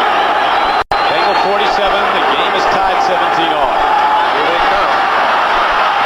Out to Pete Johnson. He's got a hit inside the 40, inside the 35-yard line, where Woodruff finally knocks him out of bounds. There was a 22-yard gain. Another big play as the Bengals drive on. That is the chance you take when you try to get to the quarterback. They said 7 people after Anderson. He had 5 people out for a pass. Not enough to pick up, but 1 man running all alone. Take a look. Here they all come. When you do that, you have to make sure that you watch that fullback sliding out of the backfield. The end man on the line of scrimmage is usually the man responsible. He did not pick him up. Pete was running all alone. They've got it inside the 41st and 10. Johnson with his 2nd reception of the day. Good for 22 yards and a 1st down as the Bengals start to challenge now in this tie game. Back to Johnson. This time the Steelers close it right down. Edmund Nelson, who was the Steelers, believe it or not, best defensive lineman in the preseason, even though he was a rookie and drafted in the 7th round. Was in on that play number 64 to make the tackle.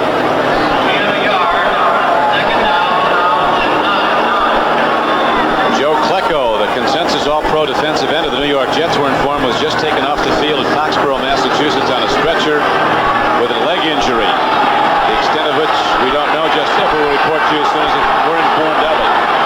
6.5 minutes to go in the game. Bengals, 2nd down and 9. All tied up 17 all. Again, it is Collinsworth who is literally getting free every time he runs a pattern. Well, and you'll notice Anderson now calling those little bootlegs is putting a little added burden on the defensive line. They started to get a pretty good rush, but now they've got another problem to deal with. They've got to contain him. They can't let him outside. On 2 occasions, he's been able to get outside, complete long gainers. John, he has now caught 8 passes, Chris Collinsworth, for 145 yards. I tell you, this is vintage Anderson. This is what you saw all last year down the stretch.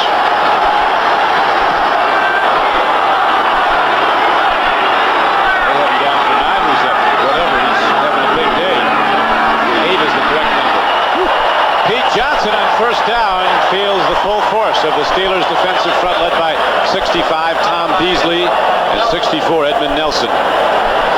Pete Johnson has now run 15 times. The yards have not come easy. He's gained 47. And you see the game clock at the top of your screen winding down under 6 minutes. And the numbers all tied at 17.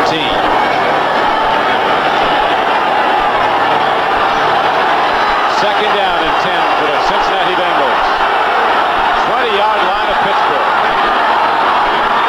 Collinsworth is wide and left, the lower portion of the screen. 4 people run deep. The throw, and Dan Ross, the tight end, comes up with a football inside the 15-yard line. Boy, that's frustrating, I bet, if you're a Jack Lambert. Now, Ross is just making catch after catch with people hanging all over him. There's nothing you can do to defend against a guy like that. Anderson's hanging in there. His offensive line's giving him a little bit more time. They are executing beautifully. Boy, they are. In the second half, the Steelers have had to contend with much more from a running game. Anderson has put the ball up 32 times. He's completed 24 for 270 yards. Of course, through for the last touchdown. Here they come again. Just gets it away, but he doesn't have enough time to put anything on it as the Steelers came a-humming. Jack Lambert led the blitz.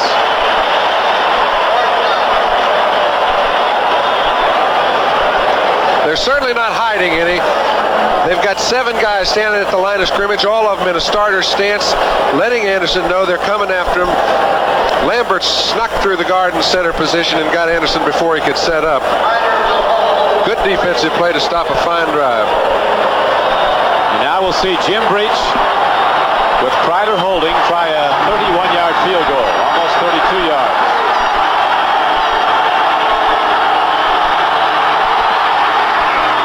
On the way and through, and so the Bengals break the tie and Cincinnati takes the lead, 20-17. The Steelers will get another crack at it with 4:44 left to play when we return to Three Rivers Stadium in Pittsburgh, Pennsylvania.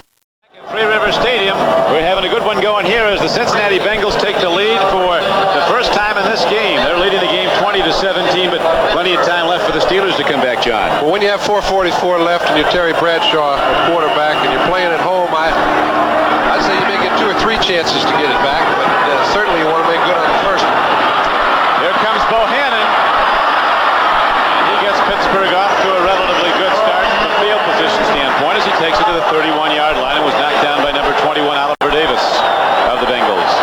You see the game clock down to 4:35 to play. Bradshaw heads back out to lead the Steeler offense. He and Anderson both having the big productive days as they did in their opening games. Bradshaw hasn't turned it over yet. And somehow the Bengals have managed to come back from the 2 interceptions in the first half by Anderson to take the lead. 20-17.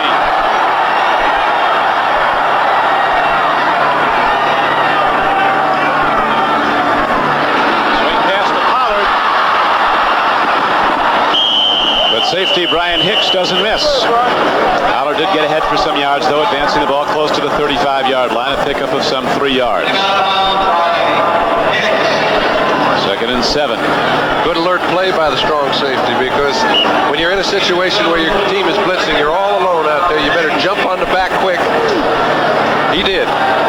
That's the other thing. You see the blitz and all the people that are giving the quarterbacks problems. Those defensive backs are naked out there with all those receivers running. And they know it. Pete Johnson scoring both of Cincinnati's touchdowns in the 1-yard run and the 9-yard run. Now Bradshaw swings it out. He goes to Franco Harris. Diving to the 40. He'll be 2 yards short of a first down. And the clock continues to run down to 4:15 to play in the game and running. Los Angeles Raiders 31, Atlanta Falcons 14. They just scored at the Falcons when Bartkowski threw to Bo Robinson. Dallas leading St. Louis 14-7. Cleveland 14-10, a leader over the Philadelphia Eagles in the 4th quarter. Cleveland Stadium. Kansas City leads San Diego 19-9. 3rd and 2. Bradshaw looks. Now he gets it to Franco Harris. He'll get the first down and more. Franco comes inside the 45-yard line of Cincinnati. 16-yard gain on 3rd down. What a beautiful play by Bradshaw. I mean, he went back there and twice his receiver was covered. His intended receiver was a crisscrossing pattern, trying to get him on a little delay pattern. Brought the ball back wisely, finally found his outlet. He's come off to his 3rd receiver about 4 times today, which leads me to believe he just keeps getting better. And Franco's catching the ball well. Sure is. When you practice it a little more, sometimes you get a little bit better at it. A really forceful new dimension in the Steeler offensive plan. A lot of throws short to Franco Harris. Russell Davis has to work real hard, but that Steeler offensive front Did push Cincinnati off on the snap, and he got ahead for a couple. Down to about the 43-yard line. Well, right now you can see that Pittsburgh's strategy is just, okay, we're going to take 4 downs to try and get the first down from there. They would not try a field goal from that area. So they're going to run the ball on first. They might even run it on this down, try to get it within 3 or 4 yards of the first. And their mind has already been made up what they're going to do on 4. Well, the clock is ticking. It's down to 2:26 to play in the game. Cincinnati's in the lead 20-17.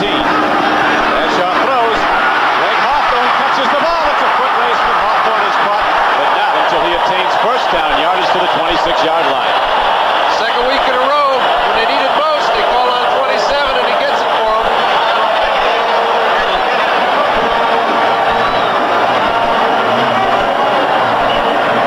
18-yard gain.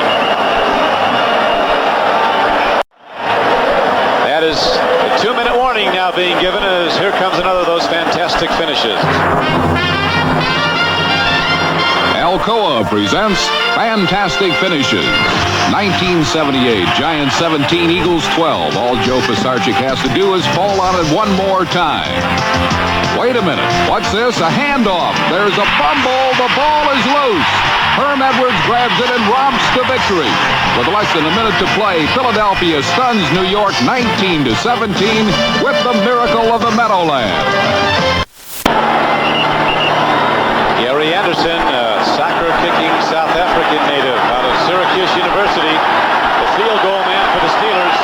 Right now, Pittsburgh trails by 3, and they hear an absolute roar of support cascade down from sold-out Three River Stadium. Boy, this has been playoff football quality. Chuck Noll and his Steelers coming off the big win over Dallas, leading this game much of the way, now find themselves behind with 2 minutes to play. But the Steelers are challenging first and 10 at the 26-yard line of Cincinnati. Bradshaw looks again to Franco. To the outside, he gets down to the 25-yard line. A gain of just a yard, and the clock keeps on ticking. 1:43 left to play. And running. Could go to overtime, John Brody. Well, and they don't want to give Cincinnati too much time when they do score. Obviously, that's a secondary priority, but It's a consideration. it is a consideration. So Anderson on the sideline. 2nd and 9 for Pittsburgh. Bradshaw not going to get away from the rush this time as the Bengals pour through. Ross Browner, number 79, grabbed him. And the bad part for Pittsburgh is that it might have taken them out of field goal position. Now on 3rd down, they have to pick up 3 or 4 yards to get into a field goal position. So we're going to have a big down for the Steelers and the Bengals when we come back. With John Brody, this is Don Crickey back at Three River Stadium. Gary Anderson loosening up the right leg, which might be called on shortly for a field goal that would tie the game if successful. Right now we have 3rd down coming up at 17 for Pittsburgh at the 34-yard line of Cincinnati. Bengals lead the game by 3. 1:19 to play. Bradshaw gets time, throws on the run, hits his man, but it's not good for a first down. It is good for field goal range, though. Yes, sir. I know it's nice to have a Gary Anderson that could kick it for 55, but I'm sure he didn't want to be tested. This is safely within his range. It should be about 41 yards, and again, he's put on the spot. 55 seconds to go, and the Steelers contentedly letting the clock tick down. Fasten all seatbelts. We could be going to OT. But first, this has to be good. Gary Anderson, a rookie, will kick. Rick Woods, a rookie, will hold. On the way, plenty of distance. Right through the middle. It's a tie game with 35 seconds to play. You saw the first guy out there.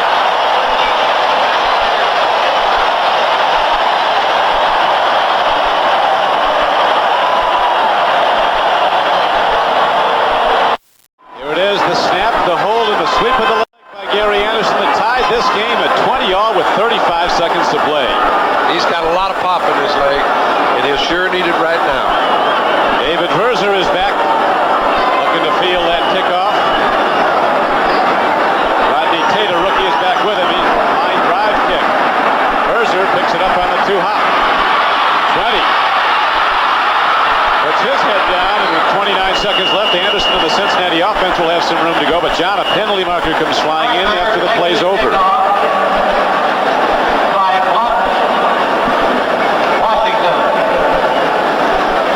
So you guys want to hear what that's all about? I think it's on Cincinnati by the reaction of the... That's a big one. If it went against the Steelers, one first down gets them another field goal crack. That's right. Illegal use of hands. And the assessment is all the way back to the 27-yard line from the 37. Illegal block above the waist, number 23, 10 yards, first down.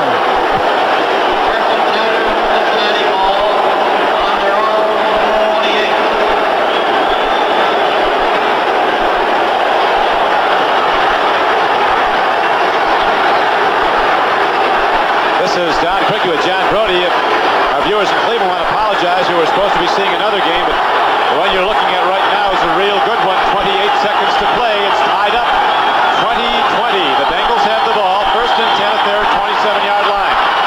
25 seconds left. Here's Archie Griffin looking for the sideline. And he gets out of bounds at the 38-yard line with 19 seconds to play in the game. In regulation, I should say. This game looks like it's headed to overtime. Here's another penalty marker. Whoops, and Lambert's over there, and he had something to say to the official. Now, if it's against Pittsburgh, it gives Cincinnati a chance with 2 pass plays to get themselves in field goal position. And I do believe this one's against Pittsburgh because Lambert wouldn't be saying quite as much as he is if it wasn't going against him. Unsportsmanlike conduct.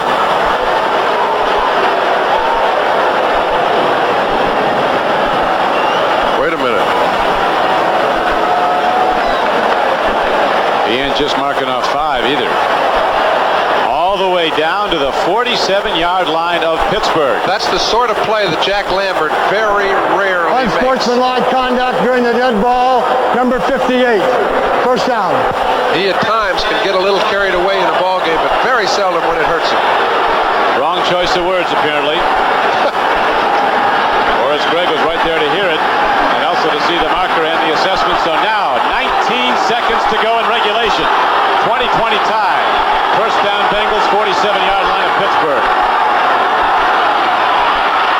Blitz, they pick it up. Long ball. Kreider goes up to the moon and comes down inside the 25-yard line. Steve Kreider's first reception is a brilliant one. A 22-yard gainer, and the Bengals now have excellent field goal range. And we'll see what they elect to do with 11 seconds to go. And we return right after this. Jim Breach warming up.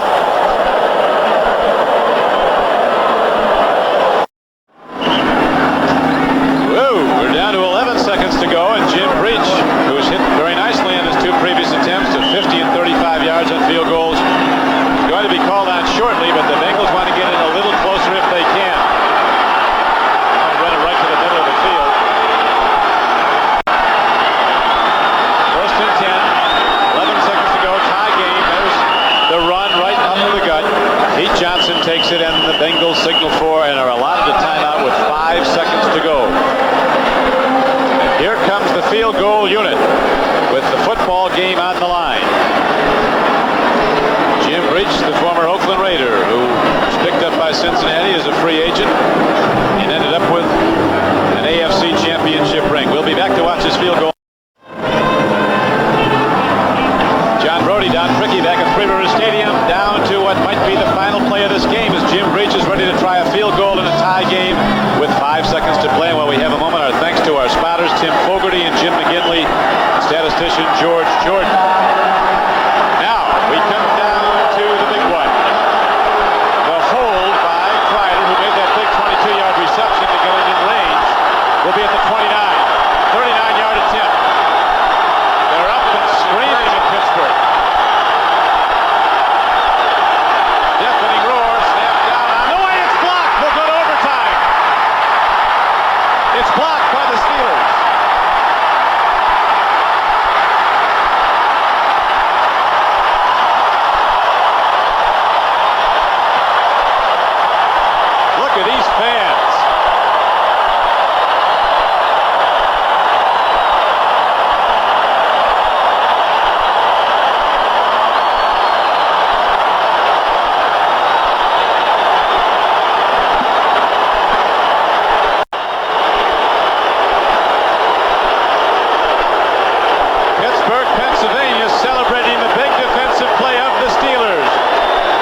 there, please.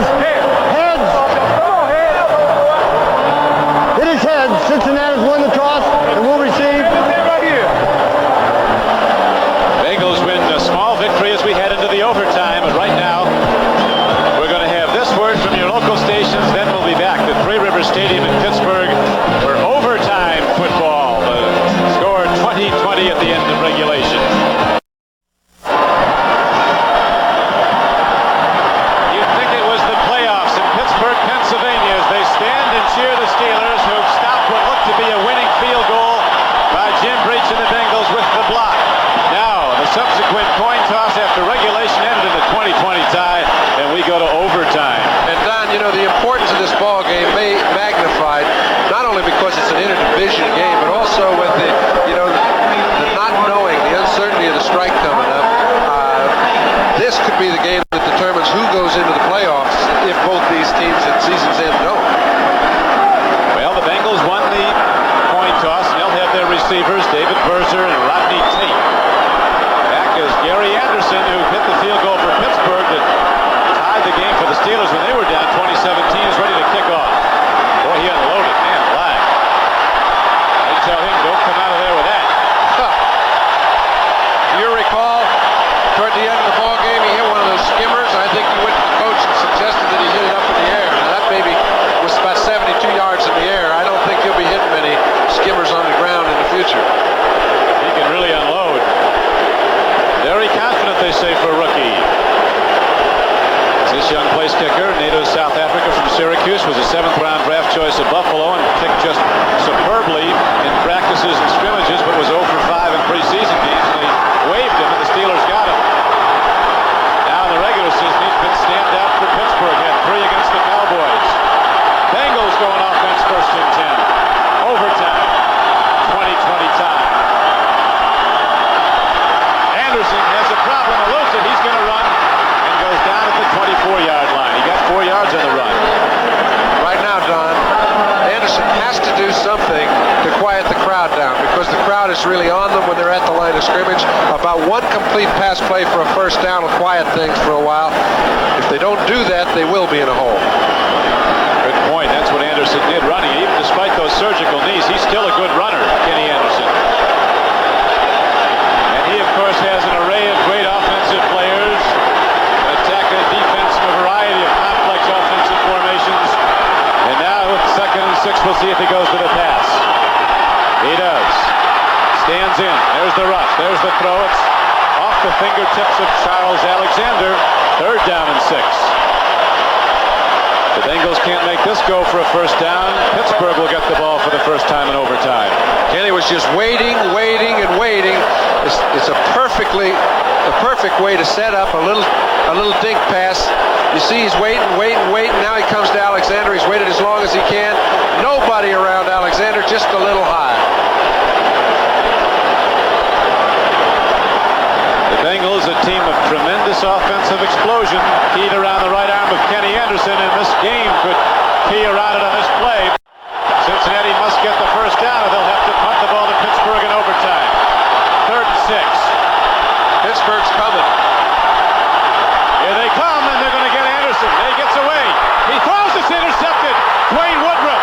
He's going to go into the end zone. He's knocked out of bounds on the 5-yard line. But the Steelers have the ball.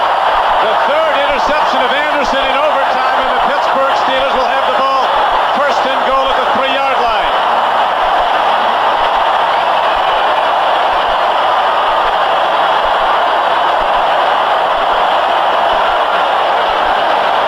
Jack Ham gets it all started. The linebacker slips through the middle, forces Anderson to throw the ball when he knows he shouldn't.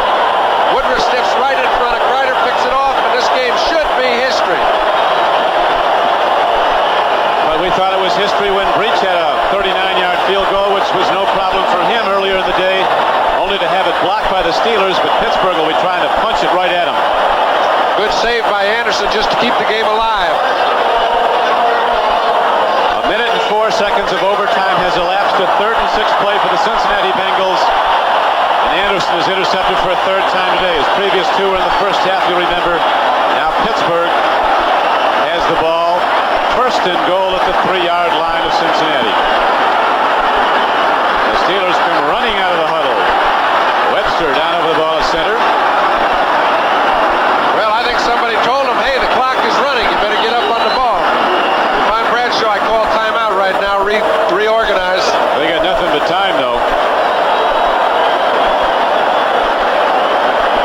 Of course, in the regular season, should two teams go through the overtime session, 15-minute period without scoring, then it would be a tie, half game won and a half game loss for each team. And the playoffs, as we're well aware, they keep on going until they have a final number with a winner. Each team gets 2 timeouts in a regular season playoff game. They get 3 in a postseason playoff game. Jim Tunney, as good as there is at refereeing a game, making sure everybody's on the same page. That's Pat Harder and Sid Seaman with him. I think they're discussing whether or not we started the clock. And it shouldn't have been started. I guess they ruled that. With only a minute and 4 seconds gone by, Steelers are looking for the touchdown.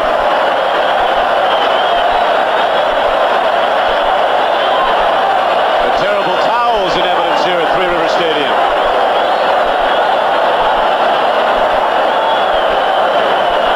Bradshaw, having thrown the ball 41 times today, he completed 28, 296 yards and 2 touchdowns. And was not intercepted all day. In fact, I don't recall, John, the Steelers turning the ball over at all. No, they played almost errorless offensive football. Defensively, Cincinnati's played pretty well since the opening drive. But when you're playing against a team that's executing the way Pittsburgh has been, you've got to play awfully well. Jack Lambert, who had that penalty called against him, it almost resulted in Pittsburgh losing the game when Cincinnati got field position, standing alone down at the end of the Pittsburgh bench, hands on knees. As Forrest Gregg goes over with Jim Tunney, the fine points of an overtime game. Stallworth with 3 receptions today for 52 yards and a touchdown. Bengals send out their best jumpers. Got some good ones.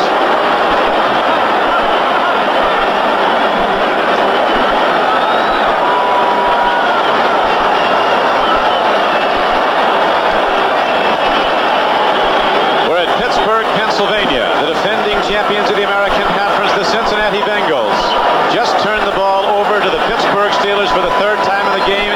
The 3rd interception of Ken Anderson coming in overtime by Dwayne Woodruff. His subsequent run back of 35 yards puts the ball at the 3. Don Criqui with John Brody as Forrest Gregg, and the Bengals look on. First and goal.